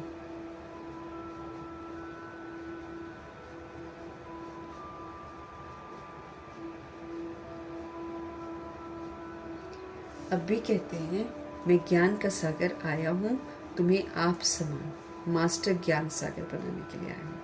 तुम ज्ञान को यूज़ करो, तो प्रैक्टिकल में जब तुम यूज़ करोगे तो तुम भी मास्टरी हासिल कर लोगे, मास्टर ज्ञान सागर बन जाओगे। तुम्हें आप समान मास्टर ज्ञान सागर बनाने के लिए आया हूँ। बाप को ही सच्चा सच्चा व्यास कहेंगे ना, तो ये व्यास देव और तुम उनके बच्चे सुख देव, तुम अभी सुख के देवता बनते हो। सुख का वर्षा ले रहे हो। व्यास शिवाचार्य से, शिव को ही व्यास बोलते हैं, सच्चे सच्चे व्यास। तो सुख का वर्षा ले रहे हो व्यास शिवाचार्य से, तो व्यास के बच्चे तुम हो, परंतु मनुष्य मूझ न जाए इसलिए कहा जाता है शिव के बच्चे। व्यास बोलेंगे तो कंफ्यूज हो जाएंगे ना, तो इसीलिए बाबा कहते कहा जाता है कि शिव के बच्चे। उनका असुल नाम है शिव। आत्मा को जाना जाता है, परमात्मा को भी जाना जाता है, अनुभव किया जाता है। वही आकर पतित से पावन बनने की विधि बताते हैं, रास्ता बताते हैं। कहते हैं मैं तुम आत्माओं का बाप हूँ। कहते हैं अंगूठे मिसल है इतना बड़ा, तो यहाँ फिर बाबा कहते ठहर भी ना सके ब्रह्मा जी के भ्रिकुटी में इतना बड़ा अंगूठे जितना। बाबा तो अति सूक्ष्म है, ये वो तो बहुत सूक्ष्म है। डॉक्टर लोग भी माथा मारते हैं कि हम आत्मा को देखने के लिए ना, डॉक्टर लोग भी माथा मारते हैं, अपनी तरफ से कोशिश करते हैं वो लोग कि हम सभी आत्माएं जान जाए ना। तो बाबा कह रहे हैं डॉक्टर भी माथा मारते हैं कि हम आत्मा को देखें, और परंतु देख नहीं सकते हैं। कोशिश भी की है लेकिन नाकामयाब रहे। आत्मा को रियलाइज़ किया जाता है, हम इसको रियलाइज़ कर सकते हैं, देख नहीं सकते, ये अति सूक्ष्म है। देखेंगे भी तो हमको समझ भी नहीं आएगा किसकी आत्मा है। बाप पूछते हैं अब तुमने आत्मा को रियलाइज़ किया? आपने अब आत्मा को रियलाइज़ किया? इतनी छोटी सी आत्मा में सारा अविनाशी पार्ट जो है वो नूंधा हुआ है, जैसे कि एक रिकॉर्ड है। पहले तुम देह अभिमानी थे, अभी देही अभिमानी बनो। पहले तुम देह अभिमान में थे और अभी हम बाबा से समझ रहे हैं तो देही अभिमानी बन रहे हैं। तुम जानते हो हमारी आत्मा 84 जन्म कैसे लेती है और उनका एंड नहीं होता। कोई पूछते हैं ये ड्रामा कब से शुरू हुआ, परंतु ये तो अनादि है ना, ये कभी विनाश नहीं होता। इनको कहा ये ड्रामा कब से शुरू हुआ, परंतु ये तो अनादि है, ये कभी विनाश नहीं होता। इनको कहा जाता है बना बनाया अविनाशी वर्ल्ड ड्रामा, क्योंकि सोल नहीं मरती है इसलिए ड्रामा भी खत्म नहीं होता है। वर्ल्ड को भी तुम जानते हो, जैसे अनपढ़ बच्चों को पढ़ाई दी जाती है, ऐसे बाप तुम बच्चों को पढ़ा रहे हैं। आत्मा ही शरीर के द्वारा पढ़ती है। ये है पत्थर बुद्धि के लिए फूड। आत्मा ही शरीर के द्वारा पढ़ती है, ये है पत्थर बुद्धि के लिए फूड, खुराक। जितना भी बाबा हमको समझ दे रहे वो सारी हम आत्माओं की खुराक है। बुद्धि को समझ मिलती है। तुम बच्चों के लिए ही बाबा ने चित्र बनवाए हैं, बहुत सहज है। त्रिमूर्ति ब्रह्मा, विष्णु, शंकर। अब ब्रह्मा को त्रिमूर्ति क्यों कहते हैं? देव देव महादेव कहते हैं, क्योंकि वही सोल जो है ना, संपूर्ण ब्रह्मा, फिर विष्णु के संस्कार भी बनाने, फिर वही शंकर भी बनते हैं। तो ब्रह्मा को त्रिमूर्ति क्यों कहते हैं? देव देव महादेव, एक दो के ऊपर रखते हैं, अर्थ कुछ भी नहीं जानते। सबसे टॉप में शंकर जी हैं।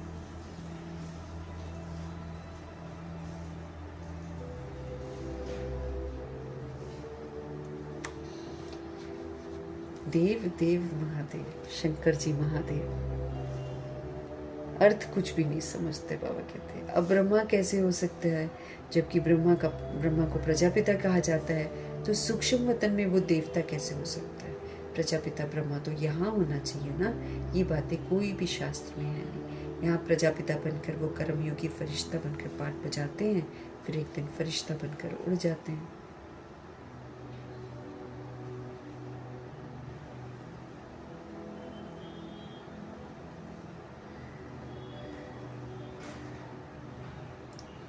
ये बातें कोई भी शास्त्र में है नहीं। बाप कहते हैं मैं इस शरीर में प्रवेश कर इन द्वारा तुमको समझाता हूँ, इनको अपना रथ में बनाता हूँ, और इनके बहुत जन्मों के अंत में मैं आता हूँ। उनके 83वें जन्म में बाबा आकर इनको भक्ति का फल देते हैं। फिर ये ब्रह्मा जब बनते हैं तो इनका 84वां जन्म शुरू होता है। फिर एक तरफ अपनी हिसाब किताब भी सेटल करते हैं और एक तरफ विश्व की सेवा भी करते हैं।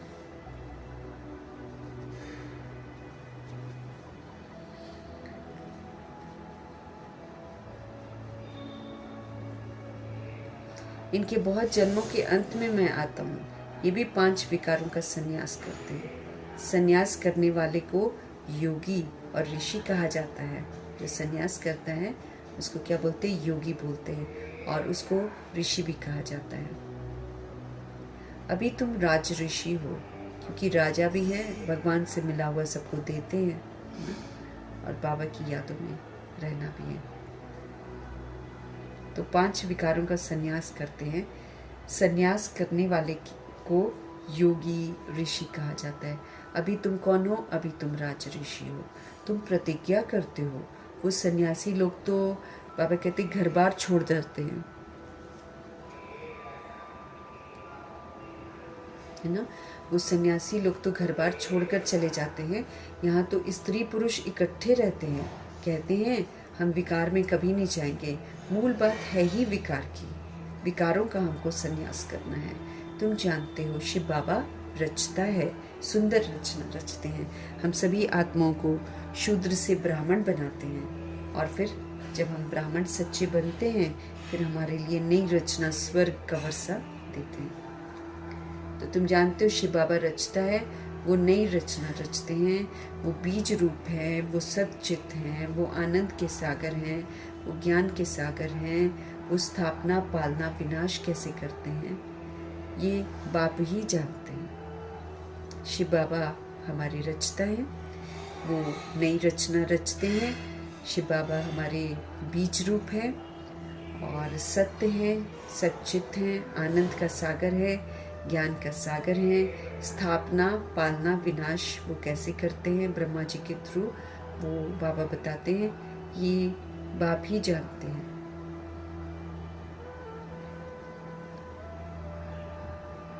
इन बातों को मनुष्य तो जानते नहीं हैं, तुम बच्चे अभी इन सब बातों को जानते हो, इसलिए सबको आप समझा सकते हो। अभी हम बाबा से समझते हैं, तो हम सभी रूहें पहले नहीं जानती थी, लेकिन अब हम जानते हैं, तो अब हम सभी को समझा सकते हैं।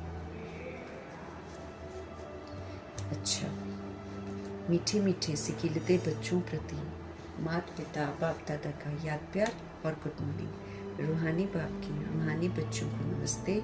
हम रूहानी बच्चों की भी रूहानी बाप को दिल से, जान से, सिक से, प्रेम से, अदब से, पूरे रिस्पेक्ट से, पूरे रिगार्ड से, पूरी मोहब्बत से बाबा को प्यार भरी नमस्ते और तहे दिल से धन्यवाद करेंगे। धारणा के लिए मुख्य सार है, हर एक आत्मा का अपना अपना हिसाब किताब है, इसलिए कोई शरीर अगर छोड़ देते हैं तो हमको रोना नहीं है, क्योंकि जब हिसाब किताब उसका पूरा है तो वो फिर सोल बॉडी में नहीं रहेगी। चाहे उसने कितना भी विस्तार क्यों ना कर रखा हो, चाहे उसको कितनी भी मोह माया क्यों ना हो परिवार से, लेकिन जब हम रूहों के हिसाब किताब ख़त्म हो जाएंगे ना, तो हम सेकंड भी नहीं लगाएंगे इस बॉडी को छोड़ने में।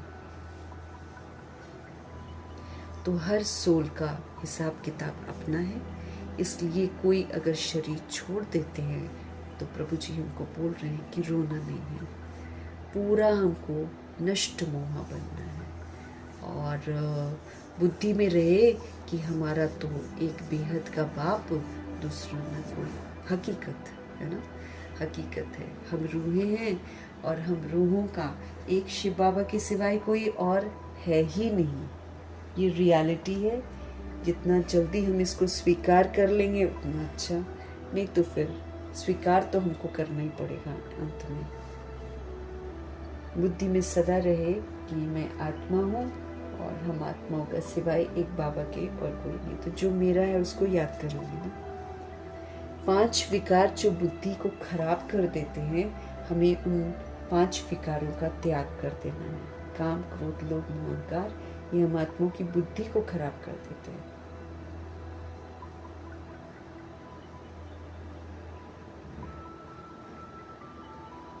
पांच विकार जो बुद्धि को खराब करते हैं, उनका त्याग करना है। हमको सुख का देवता बनकर सबको सुख देना है, हमें किसी को भी दुख नहीं देना है। हमको भगवान से मिला हुआ सुख देना है। जब हम भगवान से मिला हुआ सुख देते हैं तो आत्माएं भगवान से जुड़ती हैं, लेकिन जब हम देह अभिमान में किसी सोल को दुख देते हैं तो फिर वो सोल हमारे से जुड़ जाती है, वो भगवान से दूर हो जाती है। तो किसी भी सोल को भगवान से दूर करना मतलब उसको दुख देना। और जब हम अपने अच्छे व्यवहार से आत्माओं का बुद्धि का योग भगवान से जुड़वाते हैं, तब हम उसको सुख देते हैं। इस विधि से हमको सुख देना है। सतगुरु जी का आज का वरदान, सदा मर्यादाओं की लकीर के अंदर रहने की केयर करने वाले मर्यादा पुरुषोत्तम, जिनको सारा दिन ये चित्त में इमर्ज रहता है कि मुझे मर्यादाओं की लकीर के अंदर रहना है, वही सोल फिर मर्यादा पुरुषोत्तम का टाइटल कमाती है। जो बच्चे अपने आप को एक ही बाप अर्थात राम की, निराकार राम की सच्ची सीता समझकर हमेशा मर्यादाओं की लकीर के अंदर रहते हैं, अर्थात ये ध्यान रखते हैं वो केयरफुल सो चीयरफुल स्वतः ही रहते हैं। जो केयरफुल रहता है वो गलती करता नहीं है, जो गलती करता नहीं है वो चीयरफुल रहता है। तो ये वो केयरफुल सो चीयरफुल स्वतः ही रहते हैं। तो सवेरे से रात तक के लिए जो भी मर्यादाएं मिली हुई हैं, उनकी स्पष्ट नॉलेज बुद्धि में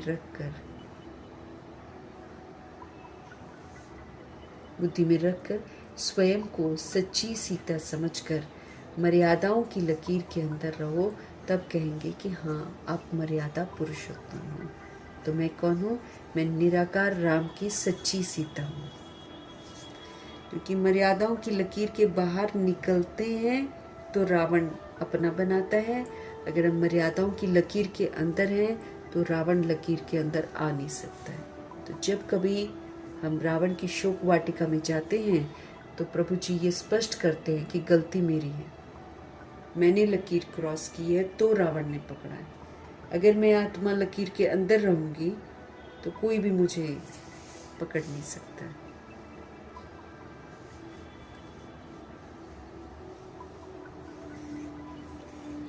तो सदा मर्यादाओं की लकीर के अंदर रहने की केयर करने वाले मर्यादा पुरुषोत्तम भव।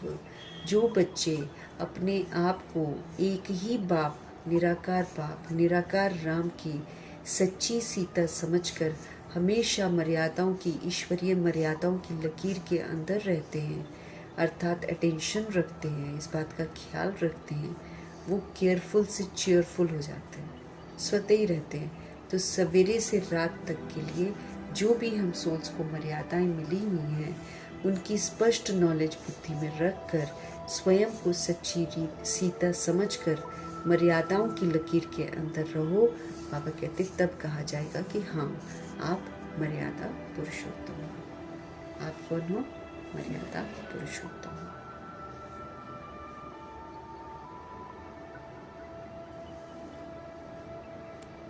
स्लोगन: सेवा के अति में मत जाओ, सेवा और स्व पुरुषार्थ का बैलेंस रखो। नहीं तो कैसे होता है, बहुत सारी सोल्स लोग बहुत व्यस्त है, बाहर ये जा वो जा, वहाँ सेवा, वहाँ मेला, वहाँ प्रदर्शनी, ऐसे करते रहते हैं ना सारी सोल्स। तो बाबा कहते हैं इसमें टू मच मत जाओ, क्योंकि अपना पुरुषार्थ भी तो चाहिए। स्व का इतना ना होना कि हम बाहर का कर रहे और थक गए। तो सेवा की अति में नहीं जाओ। ये तो लोग कहते हैं कि हमको बहुत सेवा है, बहुत सेवा है।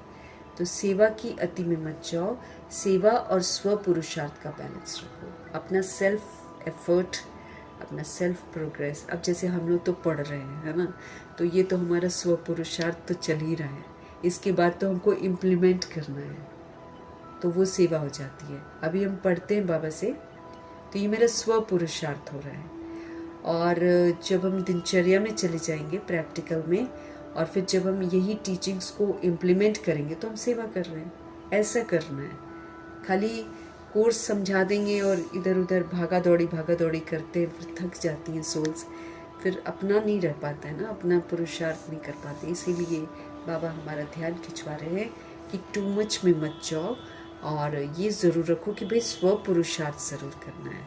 असली में तो इसी से सेवा होने वाली है। तो सेवा और स्व पुरुषार्थ का हमको बैलेंस ज़रूर रखना है।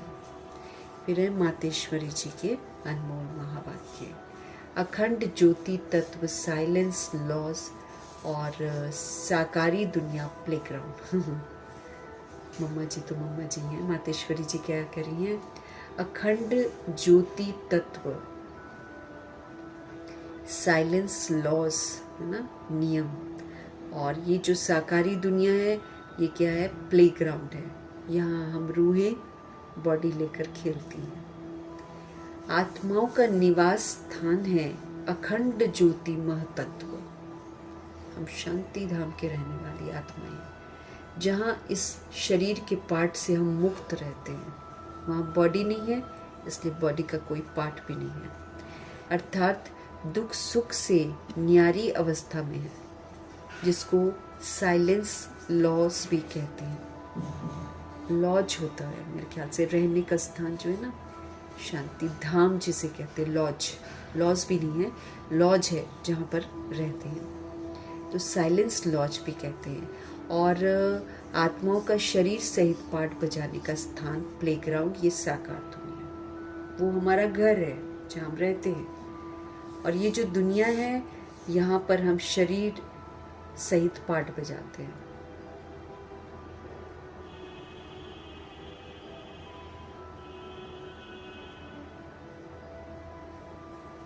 तो आत्माओं का, मम्मा कह रही है, निवास स्थान, हम आत्माओं का रहने का स्थान अखंड ज्योति महतत्व है, परम धाम है, जहाँ बॉडी होती नहीं है, इसलिए हम बॉडी के पार्ट से वहाँ पर मुक्त हैं। अर्थात दुख सुख से बिल्कुल नहीं आ रहे हैं, ना हमको दुख फील होता है ना हमको सुख फील होता है। इसलिए जब हम परमधाम स्थिति और निराकारी स्थिति यहाँ पर बनाते हैं ना, तो ना हमको दुख की अनुभूति हो तो ना हमको सुख की अनुभूति हो। इसको बोलते हैं निराकारी स्थिति अपनी बनाना। जैसे बाबा आजकल ध्यान खिंचवा रहे हैं ना, कल भी बाबा बोल रहे थे अपनी निराकारी स्थिति बनाकर फिर साकार में हो, ताकि स्मृति में ये बना रहे कि मैं सोल परमधाम निवासी हूँ, परमात्मा का बच्चा हूँ।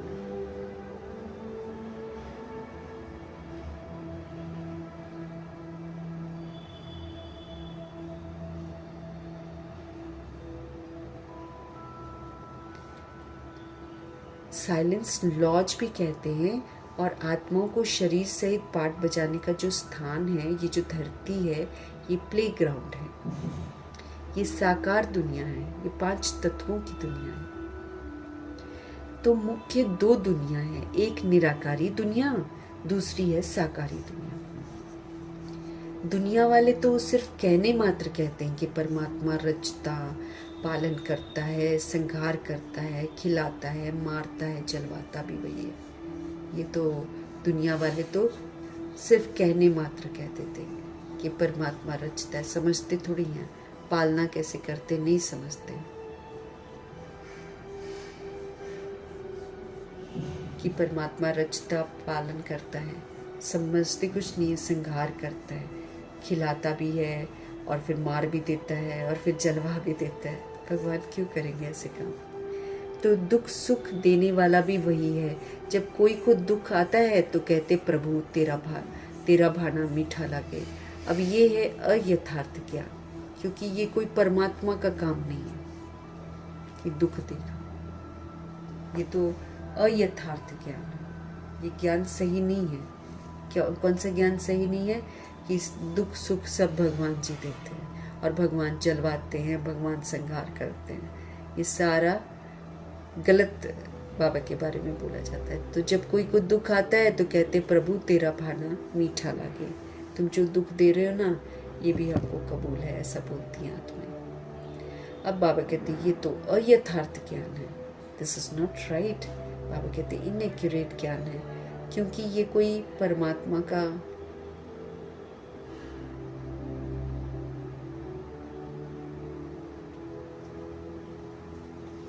तो जब कोई को दुख आता है तो नहीं, मम्मा क्या बोल रही है, दुनिया वाले तो सिर्फ कहने मात्र कहते हैं कि परमात्मा रचता, पालन करता है, संहार करता है, खिलाता है, मारता है, जलवाता है।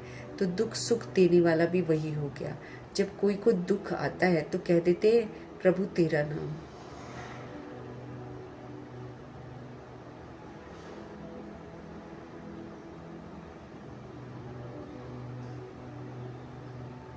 तो जब तो दुख सुख देने वाला भी वही है। तो जब कोई को दुख आता है तो कहते प्रभु तेरा भाना मीठा लगे। अब ये है अयथार्थ ज्ञान, क्योंकि ये तो कोई परमात्मा का काम तो है नहीं दुख देना। परमात्मा दुख को हरते हैं, भगवान सुख देते हैं, भगवान दुख देते थोड़ी हैं। जन्म लेना, जन्म छोड़ना, दुख सुख भोगना, ये तो हर एक मनुष्य आत्मा के अपने संस्कार हैं जिसके तहत वो करती है। ऐसे दुख मिलता है तो उसका संस्कार है। तो दुख सुख जो है ये भोगना जो है ये तो हर आत्मा का, मनुष्य आत्मा के संस्कार होते हैं।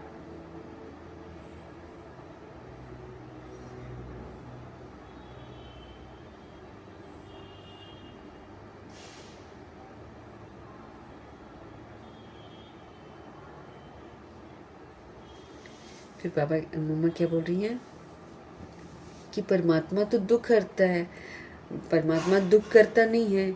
जन्म लेना और फिर जन्म को फिर छोड़ते हैं, फिर दुख सुख हम भोगते हैं, वो तो हर एक मनुष्य आत्मा के संस्कार है। शारीरिक जन्म देने वाले जो माता पिता हैं वो भी कर्म बंधन के अनुसार बाप बेटे के संबंध में आते हैं। बंधन है बस, और कोई रिश्ता नहीं है हमारा, किसी के साथ हमारा कोई रिश्ता नहीं है। बंधन में समीप रिश्ते में आकर आत्मा हिसाब लेती है, या तो वाइफ हस्बैंड बनते हैं या फिर बच्चे बनते हैं। ये क्लोज रिलेशनशिप है ना। तो पिछले जन्म में कुछ भी करते हैं तो वो स्पेशली ज़्यादातर आत्माएं जो हैं ये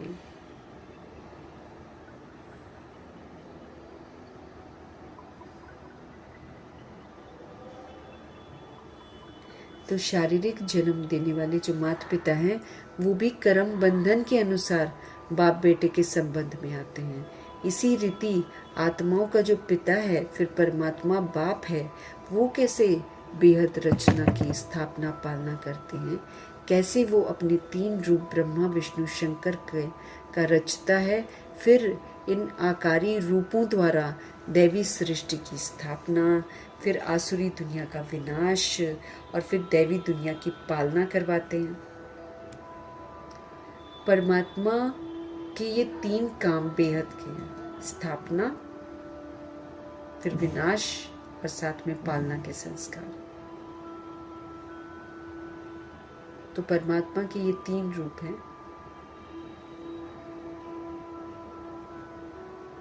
तो ये 3 कर्तव्य वो करते हैं। तो परमात्मा के ये 3 काम बेहद के हैं। बाकी ये दुख सुख और ये जो जन्म मरण है ये तो बाबा कहते कर्मों अनुसार होता है। परमात्मा तो है ही सुखदाता, वो कोई अपने बच्चों को दुख थोड़ी देता है। बाबा कभी किसी को दुख नहीं देता है, इसलिए उन पर लगे हुए जो इल्ज़ाम है उसका सत्य भी सबको बताना है। हमको अव्यक्त इशारे मिल रहे हैं, अपवित्रता के बीज को भी समाप्त करके हमको संपूर्ण एकदम स्वच्छ बनना है, बिल्कुल क्लीन, एक भी दाग न रह जाए, संपूर्ण स्वच्छ, संपूर्ण पवित्र।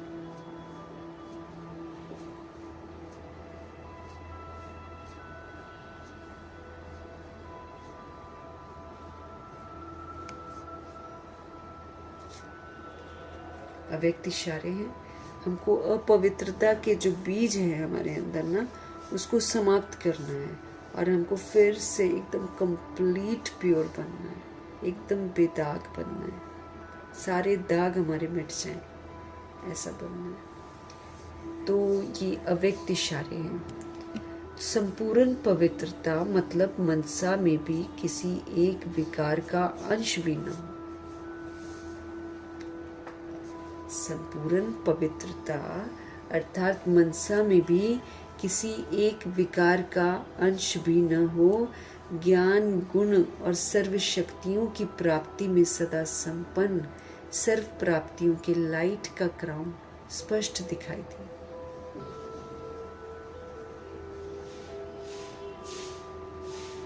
स्वयं को सदा लाइट आत्मिक रूप में अनुभव करो। अपने को क्या करना है, अपने को सदा लाइट आत्मिक रूप में अनुभव करो, कर्म में भी अपने को लाइट महसूस करो। तो संपूर्ण प्योरिटी बहुत गहरी है, इसलिए स्पष्ट कर रहे हैं भगवान जी कि संपूर्ण पवित्रता का मतलब होता है मनसा में भी, मतलब हमारे थॉट में भी किसी भी एक विकार का अंश भी नहीं होना चाहिए। हमारे थॉट में भी किसी विकार का अंश नहीं होना चाहिए, इतना हमको प्योर बनना है।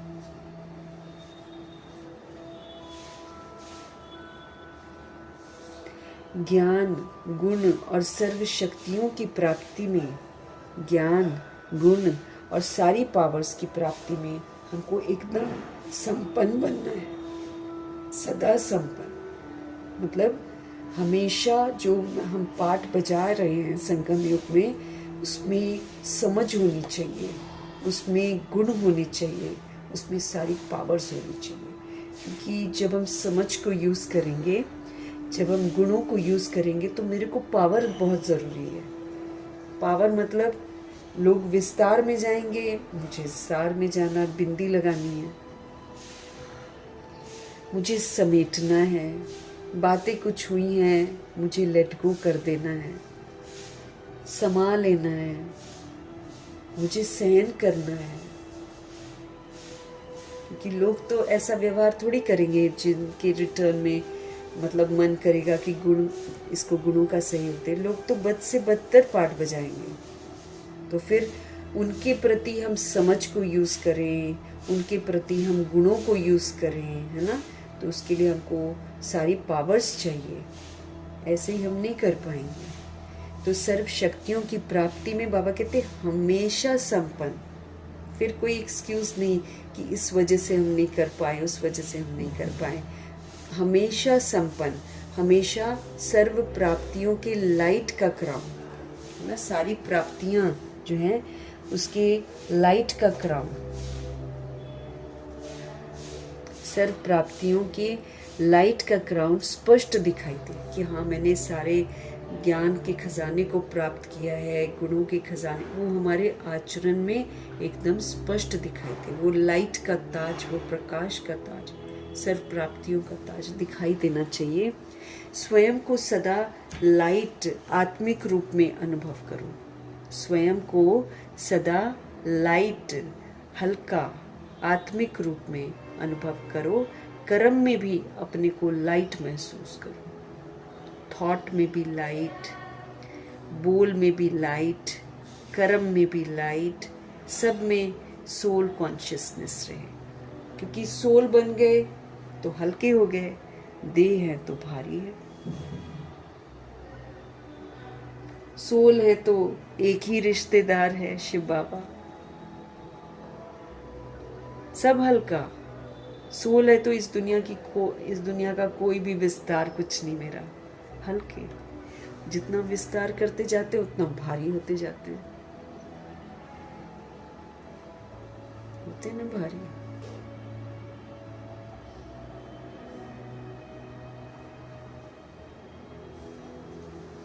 और बाबा हमको हल्का कर रहे हैं, क्योंकि जितना हम विस्तार करते ना उतना दिमाग में खिंचल रहती है। चलो निकालो सारा कुछ, है ना, और हल्का होना है हमको, छूटेगा सारा कुछ। तो संपूर्ण पवित्रता मतलब मनसा में भी मेरे किसी एक विकार का अंश नहीं रहना चाहिए। भगवान जी कह रहे हैं बच्चे कच्चे भी, विकार के बच्चे कच्चे भी नहीं होने चाहिए। समझ से, गुणों से, सारी पावर्स की प्राप्ति से मेरे को बाबा कहते सदा ही संपन्न बनना है, ताकि हम कभी ये ना कहें भगवान इस वजह से हम नहीं कर पाए या उस वजह से हम नहीं कर पाए। No excuses. Always full with knowledge, always full with virtues and always full with powers. हर समय यूज करने की ताकत मेरे पास होनी चाहिए। सर्व प्राप्तियां भगवान जी से करके वो जो लाइट का क्राउन है वो दिखाई देना चाहिए कि आत्मा कितनी हल्की।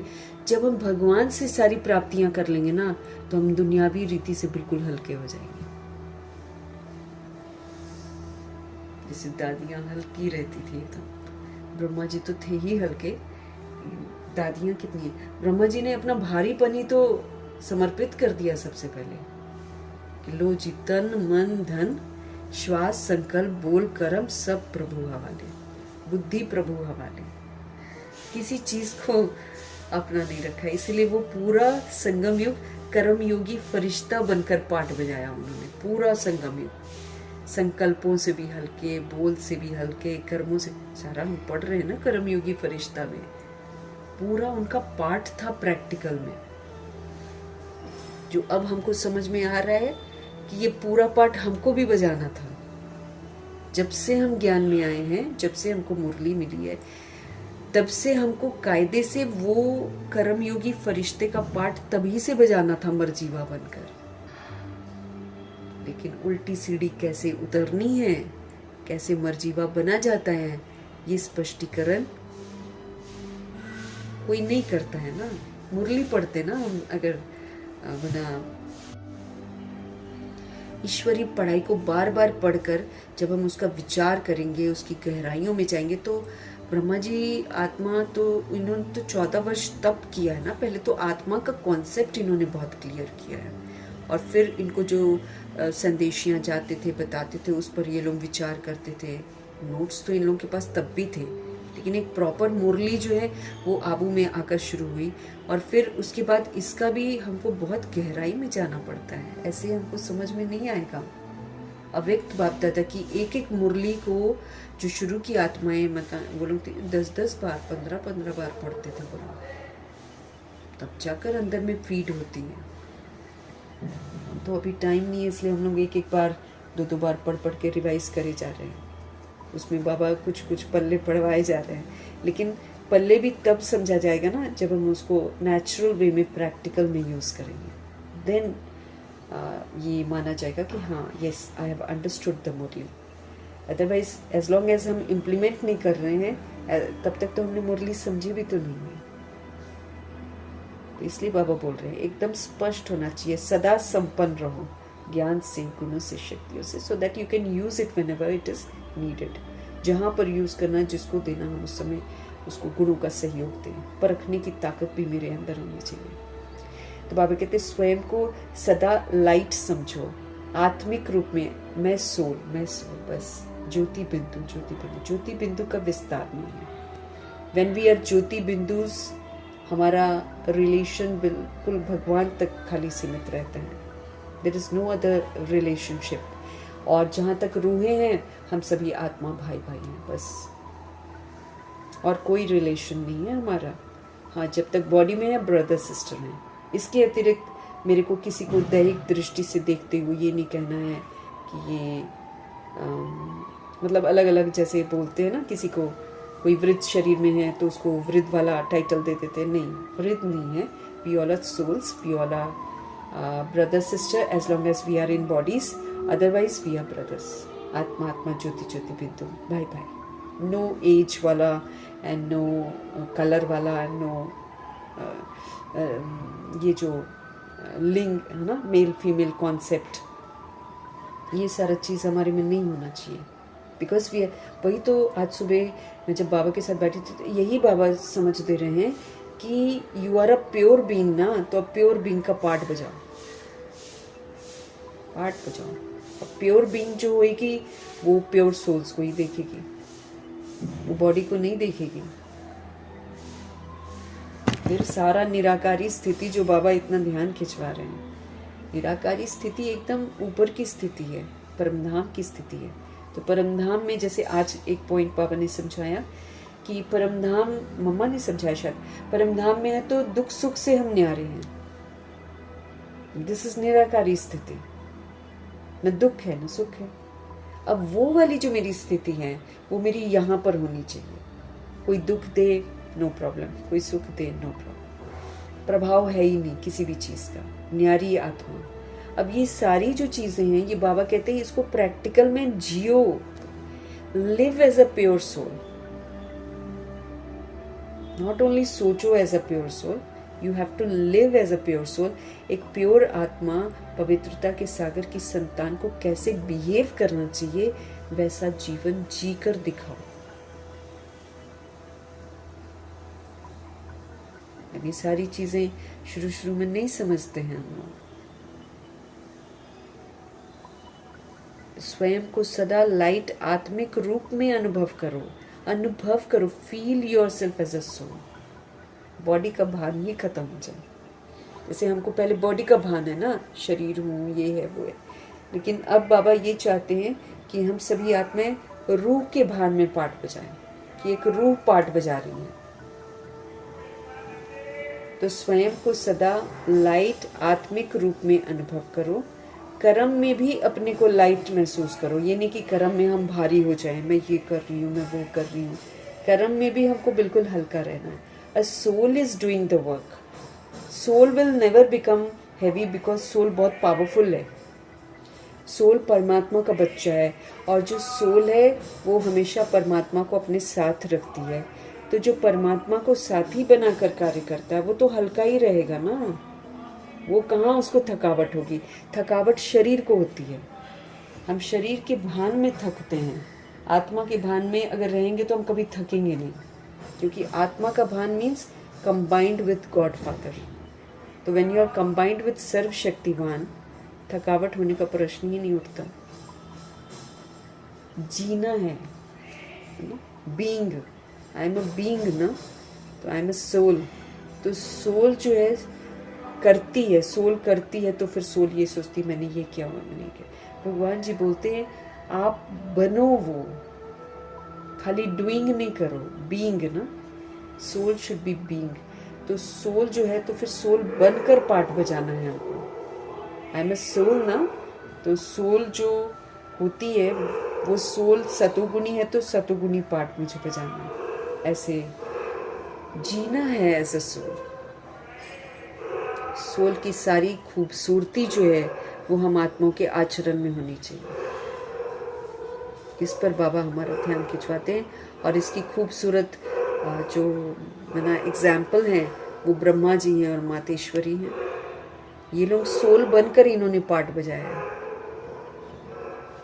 तो हमको घर में रहते हैं वो बहुत ध्यान देना है, सोल बनकर पार्ट बजाना, नहीं तो खिटपिट होगी, डिफरेंसेस होंगे, बॉडी कॉन्शियसनेस है, फिर कूट कूट के भरा हुआ है, ये हमारा बच्चा है, चाहे कोई है, रिश्ता है, ये सारा कूट कूट के हमारी बुद्धि में भरा हुआ है।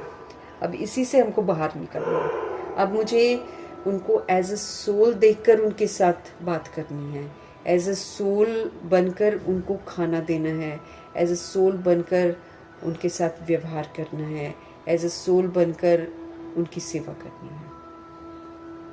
एज अ सोल बनकर मुझे उनके साथ उनको सतोगुणी सहयोग देना, वो मुझे दे नहीं दे, मुझे सतोगुणी सहयोग देना है, मुझे सतयुग की विशेषताओं को उनके सामने यूज करना है, प्रैक्टिकल। फिर हमारे अंदर में कड़वाहट नहीं आएगी, फिर हमारे बोली में वो देह का अहंकार नहीं झलकेगा। सोल के साथ हम बात कर रहे हैं और हमको समझना चाहिए सोल के साथ बात करना, सोल के साथ संकल्प करना और सोल के लिए बोलने और कर्म करने मतलब कार्मिक बॉन्डेज बनता है। तो अब मुझे कार्मिक बॉन्डेज बनाना नहीं है, लेकिन जो मेरा कार्मिक बॉन्डेज पहले बना था उसको भी हल्का करना है, और नया मुझे कार्मिक बॉन्डेज कोई नहीं बनाना। तो वो तभी हो सकता है जब हम सोल बनकर पार्ट बजाएंगे। बॉडी बनकर पार्ट बजाएंगे तो फिर हम वही पाप कर्म करे जा रहे हैं, दाग हमको लगे जा रहे हैं। दागों को मिटाना है, ऑलरेडी हम दाग से भरे पड़े हैं। कभी आवेश में किसी को बोला, ऑफिस भी जा रहे हैं तो I should see everyone as a pure soul. If I am on the way, if I am in a metro, if I am in a car, if I am in anything, in a bus also, I must be in consciousness कि मैं एक pure being हूँ, and everybody who is in the bus, everybody who is in the metro is a pure being. Everybody. ये है तपस्या, जिसकी शुरुआत फिर हम घर से कर सकते हैं। घर के सदस्यों को आत्मिक रूप में देख लेंगे ना तो बहुत हद तक हम बाहर कामयाब हो जाएंगे। जब तक हद के लोगों को, घर के लोगों को नहीं बॉडी कॉन्शियस होकर देखते जाएंगे तो फिर तो बाबा कहते फिर तो बड़ा मुश्किल है ना। ये बड़ी तपस्या है, बहुत बड़ी तपस्या है, to be as a pure soul and see everyone as a pure soul. मीठे प्यारे बाबा जी का उनकी समझ के लिए, हम आत्माओं पर रहम करने के लिए, हम आत्माओं को पढ़ाने के लिए उनका धन्यवाद करेंगे। ब्रह्मा माँ का धन्यवाद, जगदम्बा माँ का धन्यवाद, कुलसार दादी जी का धन्यवाद, अष्टरत्नों का धन्यवाद, नवग्रहों का धन्यवाद, एडवांस पार्टी की सारी सोल्स का धन्यवाद, बची हुई जितनी भी आत्माएं हैं सबका धन्यवाद, 5 तत्वों का धन्यवाद, ड्रामा का धन्यवाद, प्रकृति का धन्यवाद, माया का धन्यवाद, यमदूत का धन्यवाद, करोड़ों की आबादी का धन्यवाद, साधनों का धन्यवाद, साधन बनाने वालों का धन्यवाद, साथ में रहने वाली सोल्स का धन्यवाद, सहयोगी आत्माओं का धन्यवाद, अविनाशी खजानों का धन्यवाद, समय का धन्यवाद।